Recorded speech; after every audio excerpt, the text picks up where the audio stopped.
ಆಶ್ರಮ ಆಚಾರ್ಯರು ಮೊದಲು ಕೊಟ್ಟದ್ದು ಪದ್ಮನಾಭ ತೀರ್ಥರಿಗೆ. ನೋಡಿ ಎಷ್ಟು ಚೆನ್ನಾಗಿದೆ. ಪದ್ಮನಾಭ ತೀರ್ಥರ ಆರಾಧನೆ ಎಲ್ಲಿ ಮಾಡಿದ್ವಿ?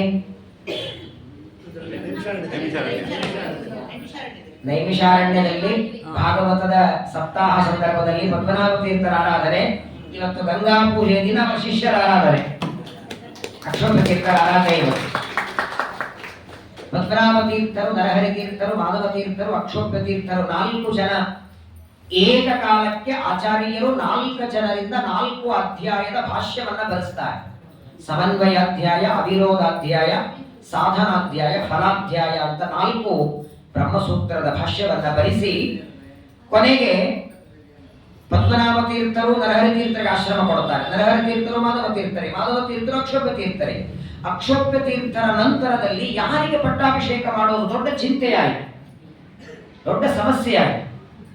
ಒಂದು ದಿನ ಸಂಧ್ಯಾವಳಿ ಅಂತ ಭೀಮಾ ನದಿಯ ದಂಡೆ ಪಂಢರಪುರದಿಂದ ಮಂಗಳವೇಡೆಗೆ ಹೋಗುವಾಗ ಅಲ್ಲಿ ಬರ್ತದೆ.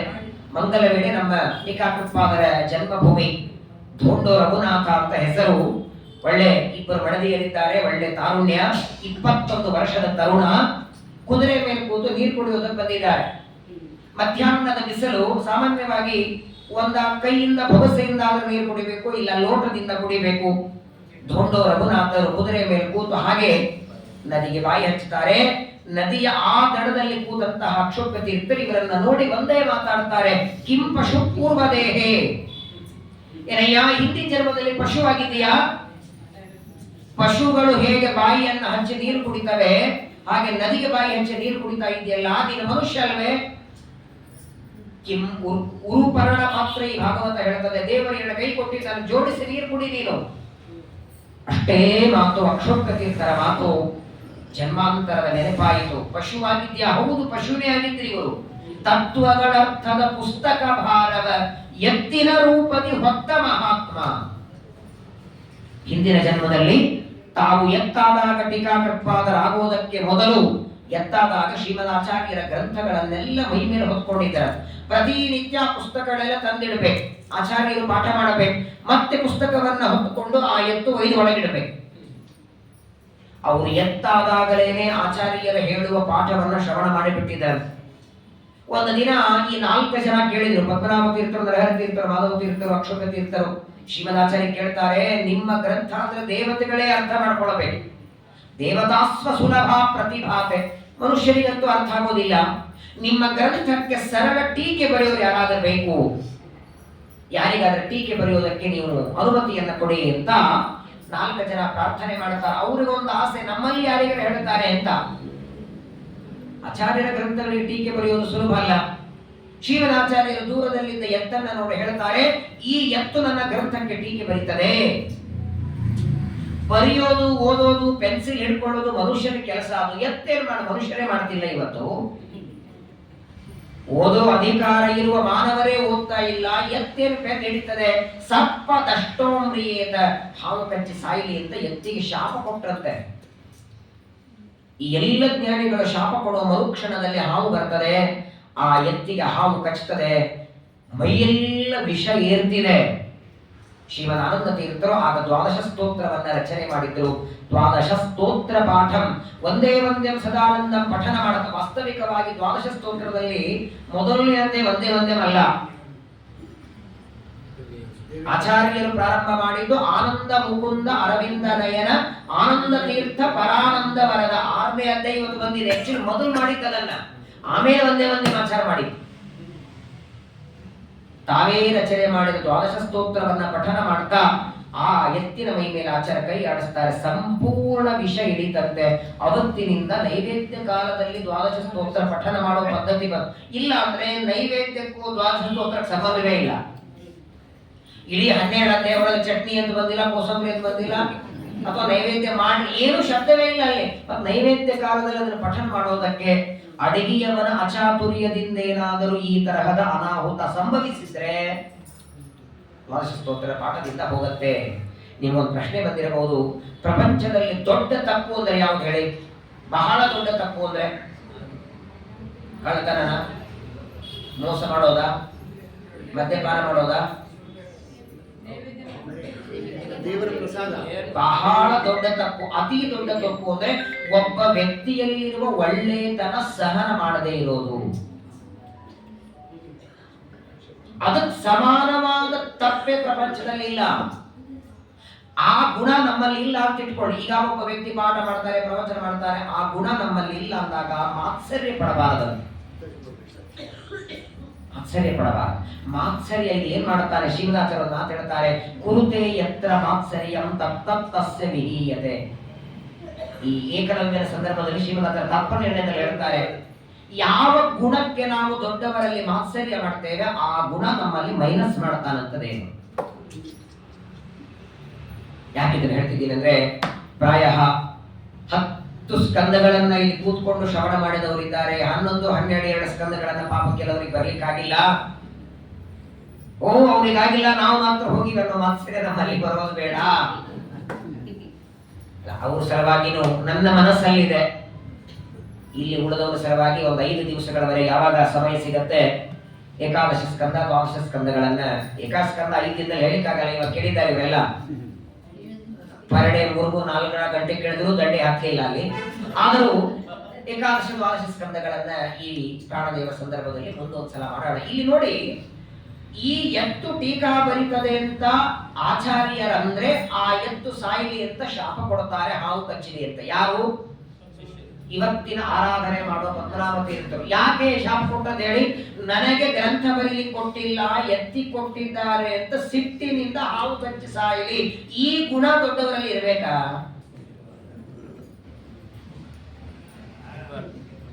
ನೀವು ಊಟ ಕೊಡ್ರಿ, ಇವತ್ತು ಅವ್ರು ಬಡಿಸ್ತಾರೆ ಎಂದಾಕ್ಷಣ ನೀವು ಸಿಟ್ಟಿ ಬರಬಾರದು. ಯಾಕಂದ್ರೆ ನಿಮ್ಮನ್ನ ಬೇಡ ಅಂತ ಅಂದದ್ದು ಒಂದು ಕಾರಣ ಇರತ್ತೋ ಇಲ್ಲೋ, ಉದ್ದೇಶ ಬೇರೆ ಇದೆ. ಇವಾಗ ನಿಮ್ಮನ್ನ ಇವತ್ತು ಊಟ ಕೊಡ್ರಪ್ಪ, ನೀವು ಬಡಿಸೋದು ಬೇಡ ಅಂದ್ರೆ ಒಂದು ಕಾರಣ ಇರತ್ತೆ. ನಿಮ್ಮನ್ನ ಕೂಡು ಅಂತಂದ್ರೆ, ನನಗೆ ಊಟ ಕೂಡು ಅಂದ್ರು, ಅವರಿಗೆ ಬಡಿಸೋದಕ್ಕೆ ಹೇಳಿದ್ರು, ಅವ್ರ ಕಾಲ್ ಜಾರಿ ಕಡಬಿಳ್ಳಿ ಅಂದ್ಬಿಡ್ತಾನೆ. ಮ್ಯಾಲಿಂದ ಬಕೆಟ್ ತರಬೇಕಾದ್ರೆ, ಮ್ಯಾಲಿಂದ ಪಾಯಸದ ಬಕೆಟ್ ತರಬೇಕಾದ್ರೆ ಜಾರಿ ಬೀಳಿ. ಯಾಕ್ರಿ ಬೇಕು? ನಿನಗೆ ಬೇಡ ಅಂದಿದ್ದಾರಲ್ಲ, ಇವತ್ತು ಬೇಡಯ್ಯ, 2ನೇ ಪಂಕ್ತಿ ಬಡಿಸಯ್ಯ ನೀನು. ಯಾಕಂದ್ರೆ ಈ ಮಾತು ಯಾಕೆ ಹೇಳ್ತಿದ್ದೀನಿ ಅಂದ್ರೆ, ಈ 4 ಜನರ ಬಗ್ಗೆ ಆ ಎತ್ತಿಗೆ ಶಾಪ ಕೊಟ್ಟದ್ದಕ್ಕೆ ಈ ತರಹದ ಮಾತ್ಸರ್ಯ ದೊಡ್ಡವರಲ್ಲಿ ಬಂತ ಅಂತ ನಿಮ್ಗೆ ಅನಿಸ್ತದೆ. ಅವರು ಮಾತ್ಸರ್ಯದಿಂದ ಶಾಪ ಕೊಡಲಿಲ್ಲ. ತಮಗೆ ಶ್ರೀಮದಾಚಾರ್ಯರು ಗ್ರಂಥ ಬರೆಯುವುದಕ್ಕೆ ವ್ಯಾಖ್ಯಾನ ಮಾಡ್ಲಿಕ್ಕೆ ಅವಕಾಶ ಕೊಟ್ಟಿಲ್ಲ, ಎತ್ತಿ ಕೊಟ್ಟಿದ್ದಾರೆ ಅಂತ ಸಿಟ್ಟಿನಿಂದಲೂ ಶಾಪ ಕೊಡ್ಲಿಲ್ಲ. ಹಾಗಾದ್ರೆ ಯಾಕೆ ಶಾಪ ಕೊಟ್ಟದ್ದು ಅಂದ್ರೆ, ನೀವಿನ್ನೂ ಎತ್ತಾಗೆ ಉಳಿದ್ರೆ ಟೀಕಾ ಬರ್ಲಿಕ್ಕಾಗಲ್ಲ, ಬೇಗ ಎತ್ತಿನ ಜನ್ಮ ಮುಗಿಸಿ ಟೀಕಾರಾಯರಾಗಿ ಬರ್ರಿ ಅಂತ ಹೇಳಿ ಶಾಪ ಕೊಟ್ಟರು. ಇನ್ನೂ ನೀವು ಎತ್ತಾಗೆ ಕೂತ್ರೆ ಬೇಗ ಸುಧಾಗ್ರಂಥ ಹೊರಗೆ ಬರಲ್ಲ. ಈ ಎತ್ತಿನ ಜನ್ಮ ಬೇಗ ಮುಗಿಸ್ರಿ, ಬೇಗ ಮುಗಿಸಿ ಟೀಕಾರಾಯರಾಗ್ರಿ, ಬೇಗ ಟೀಕಾರಾಯ ಗ್ರಂಥ ಬರೀರಿ ಅಂತ ಒಳಗ ಅಪೇಕ್ಷೆ. ಹಾಗಾದ್ರೆ ಎತ್ತಿನ ಜನ್ಮ ಬಿಡಬೇಕಾದ್ರೆ ನೀವು ಬಿಡಲ್ಲ, ನಾವೇ ಶಾಪ ಕೊಟ್ಟು ಮುಗಿಸ್ತೀವಿ ಅಂತ ಶಾಪದ ಮೂಲಕ ಎತ್ತಿನ ಜನ್ಮ ಬೇಗ ಮುಗಿಸಿ ಬೇಗ ಆದಷ್ಟು ಟೀಕಾರಾಯಿರಿ ಅಂತ ಒಳಗಿನ ಭಾವನೆ ಹೊರತು ಮಾತ್ಸರ್ಯ ಪಡೋ ವ್ಯಕ್ತಿಗಳಲ್ಲ ಇವರು. ಅದರಲ್ಲಿ ವಿಶೇಷವಾಗಿ ಅಕ್ಷೋಭ್ಯ ತೀರ್ಥರು ಆಗಿನ ಕಾಲದಲ್ಲಿ ವಿದ್ಯಾರಣ್ಯರನ್ನ ಗೆದ್ದಂತಹ ಸಿಂಹ. ಅನೇಕ ಕಥೆಗಳನ್ನು ನಾವು ಅಕ್ಷೋಭ್ಯ ತೀರ್ಥರ ಚರಿತ್ರೆಯಲ್ಲಿ ಕೇಳ್ತೇವೆ. ಅಂತಹ ಅಕ್ಷೋಭ್ಯ ತೀರ್ಥರ ಆರಾಧನೆಯ ಪರ್ವಕಾಲ ಇವತ್ತು. ವಿಶೇಷವಾಗಿ ಕಳೆದ ಸರಿಯಾಗಿ ಇವತ್ತಿಗೆ 1 ತಿಂಗಳು, ಹೋದ ತಿಂಗಳು 9ನೇ ತಾರೀಕು, ನವೆಂಬರ್ 9ನೇ ತಾರೀಕು ನೀವೆಲ್ಲ ಅನೇಕ ಜನ ಕಾಶಿಯಲ್ಲಿ ಗಂಗಾ ಸ್ನಾನ ಮಾಡಿ, ಗಂಗಾ ನದಿಯ ದಂಡೆಯಲ್ಲಿ ಪಿತೃಶ್ರಾದ್ದವನ್ನ ಮಾಡಿ, ದೊಡ್ಡ ಪುಣ್ಯ ಅದು. ಅಲ್ಲೂ ನಾನು ಹೇಳಿದ್ದೇನೆ, ಕಾಶಿಯಲ್ಲೂ ಹೇಳಿದ್ದೇನೆ, ನಮ್ಮ ಭರತ ಖಂಡದಲ್ಲಿ ಒಟ್ಟಾರೆ ಎಷ್ಟು ನದಿಗಳಿವೆ. ಸ್ನಾನಕ್ಕೆ ಹೋಗೋದು ಬೇಡ, ನೀವು ಸ್ನಾನಕ್ಕೆ ಹೋಗೋದು ಬೇಡ.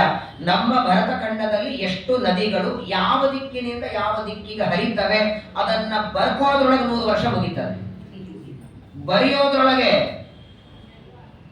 ಇನ್ನು ಸ್ನಾನಕ್ಕೆ ಯಾವಾಗ ಹೋಗ್ತೀವಿ, ಎಲ್ಲಿ ಸ್ನಾನ ಮಾಡ್ತೀವಿ, ಕೋಟಿ ಕೋಟಿ ನದಿಗಳ ನಮಗೋಸ್ಕರ ಇಟ್ಟಿದ್ದಾನೆ. ಅದರ ದೇವರನ್ನ ಇಡೀ ಭರತ ಖಂಡದಲ್ಲಿರುವ ನದಿಗಳ ಸ್ನಾನ ನಿನ್ನಿಂದ ಆಗಲ್ಲ, ಬೇಡಪ್ಪ, ನನ್ನ ಪಾದದಿಂದ ಉದ್ಭವಿಸಿದ ಗಂಗಾ ಸ್ನಾನ ಮಾಡ ಸಾಕು, ಸಕಲ ತೀರ್ಥಗಳು ಗಂಗೆ ಹಿಂದೆ ಅಂತ ಶ್ರೀಮದಾಚಾರ್ಯ ಪುರಂದರದಾಸರು.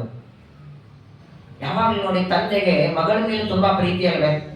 ಎಲ್ಲ ನದಿಗಳು ದೇವರಿಂದ ಹುಟ್ಟಿದರೂ ಕೂಡ ಪಾದದಿಂದ ಉದ್ಭವಿಸಿದವಳು ಗಂಗೆ. ತ್ರಿವಿಕ್ರಮನ ಪಾದದಿಂದ ಒಳಗೊಟ್ಟದ್ದು ನಾನು ಅಲ್ಲೂ ಹೇಳಿದ್ದೇನೆ ನಿಮಗೆ. ಈಗ ಇಲ್ಲಿ ಕೂತಿದ್ದೀರಿ, ಹಂಗೆ ಗೋಡೆಗೆ ಹೀಗೆ ನೀವು ಬಟ್ಟೆನಿಂದ ಮಾಡಿ ಗೋಡೆ ಹೊಡೆಯತ್ತಾ? ಅಥವಾ ನಿಮ್ಮ ಪಾದದ ಉಗುರಿನಿಂದ ಹಿಂಗೆ ತೆಗಿಬೀಳತ್ತಾ? ಈ ಕಲ್ಲಿನ ಗೋಡೆ ಎಷ್ಟು ಗಟ್ಟಿದೆ ನೋಡಿ, ಅದಕ್ಕಿಂತ 100 ಇಲ್ಲ 1000 ಇಲ್ಲ, ಅದಕ್ಕಿಂತ ಕೋಟಿ ಪಟ್ಟು ಗಟ್ಟಿ ಬ್ರಹ್ಮಾಂಡದ ಟೇರಸ್ಸು. ಅದನ್ನ ಕಟಾಹ ಅಂತ ಕರೀತಾರೆ. ಬ್ರಹ್ಮಾಂಡದ ಕಟಾಹ ಎಷ್ಟಿದೆ ಅದು? ಬ್ರಹ್ಮಾಂಡ 50,000 ಯೋಜನ ಅಂದ್ರೆ ಅದು 100,000 ಯೋಜನ. ಅಷ್ಟು ಗಟ್ಟಿಯಾದ ಬ್ರಹ್ಮಾಂಡದ ಕಟಾಹ ತ್ರಿವಿಕ್ರಮನ ಎಡಗಾಲಿನ ಹೆಬ್ಬರಳಿನ ಉಗುರಿನ ತುದಿಯಿಂದ ಹೊಡಿತನು. ತತ್ರ ಭಗವತಃ ಸಾಕ್ಷಾತ್ ಯಜ್ಞಲಿಂಗಸ್ಯ ವಿಷ್ಣೋರ್ ವಿಕ್ರಮತಃ ವಾಮಪಾದ ಅಂಗುಷ್ಟ ನಖ ನಿರ್ಭಿನ್ನ ಉದ್ವಾಂಡ ಕಟಾಹ ವಿವರೇಣ ಅಂತ ಪ್ರವಿಷ್ಟ ಯಾ ಬಾಹ್ಯ ಜಲಧಾರಾ ತಚ್ಚರಣ ಪಂಕಜ ಅವನೇ ಜನ ಅರುಣ ಕಿಂಜಲ್ಕ ಉಪರಂಜಿತ. ಶ್ರೀಮದ್ ಭಾಗವತ ವರ್ಣನ ಮಾಡ್ತದೆ. ಇಂತಹ ದೊಡ್ಡ ಸ್ಥಾನ ಗಂಗಾ ನದಿ ಕೊಟ್ಟಿದ್ದಾರೆ. ಅದರಲ್ಲಿ ವಿಶೇಷವಾಗಿ ಇವತ್ತು ಗಂಗಾ ಸಮಾರಾಧನೆಯನ್ನ ಮಾಡೋದಕ್ಕೆ ಕೇವಲ ಗಂಗಾ ಸ್ನಾನ ಒಂದು ಕಡೆಗಲ್ಲ, 2 ಕಡೆಗೆ. ಒಂದು ಕಾಶಿಯಲ್ಲಿ ಗಂಗಾ ಸ್ನಾನವಾದರೆ ಇನ್ನೊಂದು ಪ್ರಯಾಗ ಕ್ಷೇತ್ರದಲ್ಲಿ ತ್ರಿವೇಣಿ ಸಂಗಮ ಸ್ನಾನವನ್ನು ಎಲ್ಲರೂ ಮಾಡಿ ಬಂದಿದ್ದಾರೆ. ಆಶ್ಚರ್ಯ ಅಂದ್ರೆ ಕಾಶಿಯೊಳಗೇನೋ ಘಾಟ ಇಳಿದ್ರೆ 2 ತಂಗಿ ಹಾಕೋಬಹುದು, ಪ್ರಯಾಗದಲ್ಲಿ ಆಗಿರ್ಲಿಲ್ಲ. ಪ್ರಯಾಗದಲ್ಲಿ ಇವರು ಇಳಿದು ಸ್ನಾನ ಮಾಡಬೇಕು. ಇಳಿಯುವಾಗ ಹೆಚ್ಚು ಕಮ್ಮಿ ಆದ್ರೆ ಇವ್ರ ಮಕ್ಕಳು ಹೋಗ ಸ್ನಾನಕ್ಕಲ್ಲಿ. ಆದ್ರೆ ಒಂದು ಸಂತೋಷ ಸುದ್ದಿ ಏನು ಗೊತ್ತಾ? ಎಷ್ಟು ಜನ ಬಂದಿದ್ದಾರೆ, ಎಲ್ಲರೂ ಮಾಡಿದ್ದಾರೆ, ಏನೂ ಆಗಿಲ್ಲ. ಆ ನಾವಿನಿಂದ ಕೆಳಗಿಳಿದು ನಮಗೆ ಸ್ವಲ್ಪ ಅತಿ ಭಯ ಅಂದ್ರೆ ನಮ್ಮ ಸರ್ವೋತ್ತಮರ ಮನೆಯವರು ಸ್ವಲ್ಪ ಭಯ ಆಗಿತ್ತು ನಮಗೆ, ತುಂಬಾ ಸ್ವಲ್ಪ ಹೀಗಾಗತ್ತೋ. ಎಷ್ಟು ಚೆನ್ನಾಗಿ ಬ್ಯಾಗ ಸ್ನಾನ ಮಾಡಿ ಮೇಲೆ ಬಂದ್ರು. ನಾವು ಯಾರ್ಯಾರನ್ನ ಅನ್ಕೊಂಡಿದ್ವಿ ಇವರಪ್ಪ ಇವ್ರು ಹಿಡಿತಾರೋ ಇಲ್ಲೋ, ಕೊನೆ ಕೆಲವೊಂದಿಷ್ಟು ನಿರ್ಧಾರ ಮಾಡಿದ್ವಿ. ಕೆಲವೊಂದು ತಮಗೆ ನೀರು ತಗೊಂಡು ಎಲ್ಲರನ್ನ ಪ್ರೋಕ್ಷಣೆ ಮಾಡೋಣ ಅಂತ ಆ ಪ್ರಸಂಗವೇ ಬರಲಿಲ್ಲ. ಎಲ್ಲರೂ ಸ್ನಾನ ಮಾಡಿ ವಿಶೇಷವಾಗಿ ನೈಮಿಷಾರಣ್ಯದೊಳಗೆ ಆ ಕೊರೆಯುವ ಚಳಿಯೊಳಗೂ ಸುಳ್ಳ್ಯಾಕೆ ಹೇಳಬೇಕು, ನಾನು ಪ್ರತಿನಿತ್ಯ ಹೋಗಿಲ್ಲ ಚಕ್ರತೀರ್ಥಕ್ಕೆ. ಯಾಕೆ ಇದ್ದಿದ್ದು ಹೇಳ್ತೇನೆ, ಬೆಳಗ್ಗೆ ಪ್ರವಚನ ಇತ್ತು ಅಂತ ಒಂದಿನ ಹೋಮ ಇತ್ತು, ಒಂದಿನ ಶ್ರಾದ್ದ ಇತ್ತು, ನಾನೇ ಹೋಗಿಲ್ಲ. ಆದರೂ ಎಷ್ಟೋ ಜನ ಬೆಳಗ್ಗೆ ಸ್ನಾನಕ್ಕೆ ಹೋಗಿ ಬಂದಿದ್ದಾರೆ.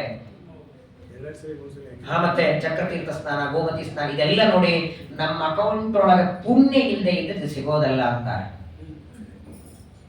ಊಟಕ್ಕೆ ಎಲೆ ಸಿಗತ್ತೆ, ತೀರ್ಥ ಸಿಗತ್ತೆ, ಹೊತ್ಕೊಳ್ಳೋದಕ್ಕೊಂದು ಹೊದೋ ಸಿಗತ್ತೆ, ಅದೆಲ್ಲ ಸಿಗ್ಬೇಕು. 2 ಅಕ್ಷರ ಕಿವಿಯಲ್ಲಿ, ಅದು ಕೂಡ ಭಾಗವತದ ತವರು ಮನೆ.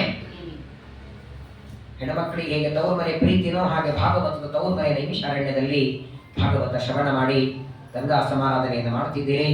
ಗಂಗಾ ನದಿ ಭೂಮಿಗೆ ಬಂದದ್ದನ್ನ ಎಷ್ಟು ಚೆನ್ನಾಗಿ ಹೇಳ್ತಾರೆ ನೋಡಿ. ಇವತ್ತು ಕೋಟಿ ಕೋಟಿ ಜನ, ಜ್ಞಾನ ಇದ್ದವರು ಇಲ್ಲದೆ ಇದ್ದವರು, ತಿಳುವಳಿಕೆ ಇದ್ದವರು ಇಲ್ಲದೆ ಇದ್ದವರು ಎಲ್ಲರೂ ಮುಳುಗ್ತಾರೆ ಗಂಗೆಯಲ್ಲಿ.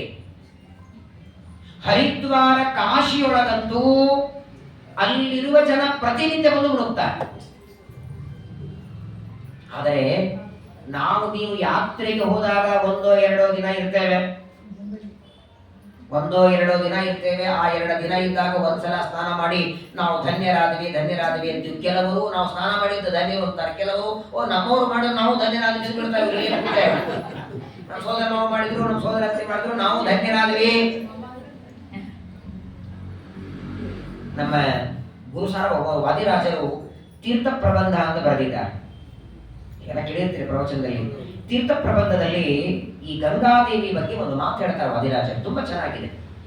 ಅಂದ್ರೆ ಒಬ್ಬ ವ್ಯಕ್ತಿಯ ಜೊತೆಗೆ ಮಾತಾಡದ ಹಾಗೆ.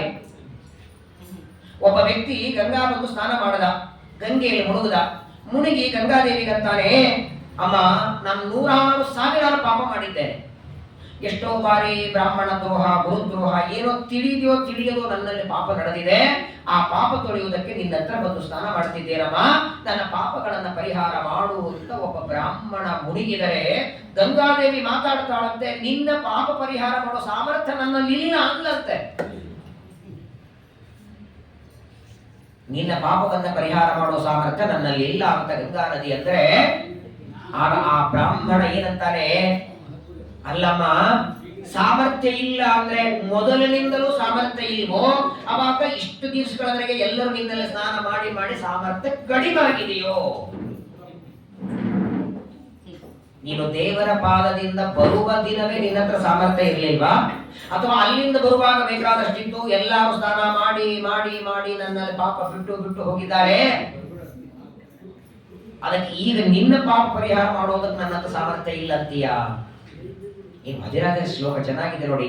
ತ್ವಂ ದೀನೇಶು ದಯಾವದೀತಿ ವಿದಿತಂ ಯತ್ ಬ್ರಹ್ಮ ಹಸ್ತಾಶ್ರಯಂ ಪ್ರಾಪ್ತಾದಾಚ್ಯುತ ಪಾದ ಸಂಗಮಹಿತ ಪಶ್ಚಾಶ್ಚ ನಾಗಂ ಶ್ರಿತಾ ಸೌವರ್ಣಾಚಲ ಶೃಂಗಮೇತ್ಯ ಮುದಿತಾ ಶಂಭೋ ಶಿರಃ ಸಂಗತಾ ಅಸ್ಮಾಕಕ್ಷಿತಿ ಮಂಡಲೇ ತ್ರಿಪತಗೆ ತುಷ್ಟಾಸ್ಯಭಿಷ್ಟಪ್ರದಾ.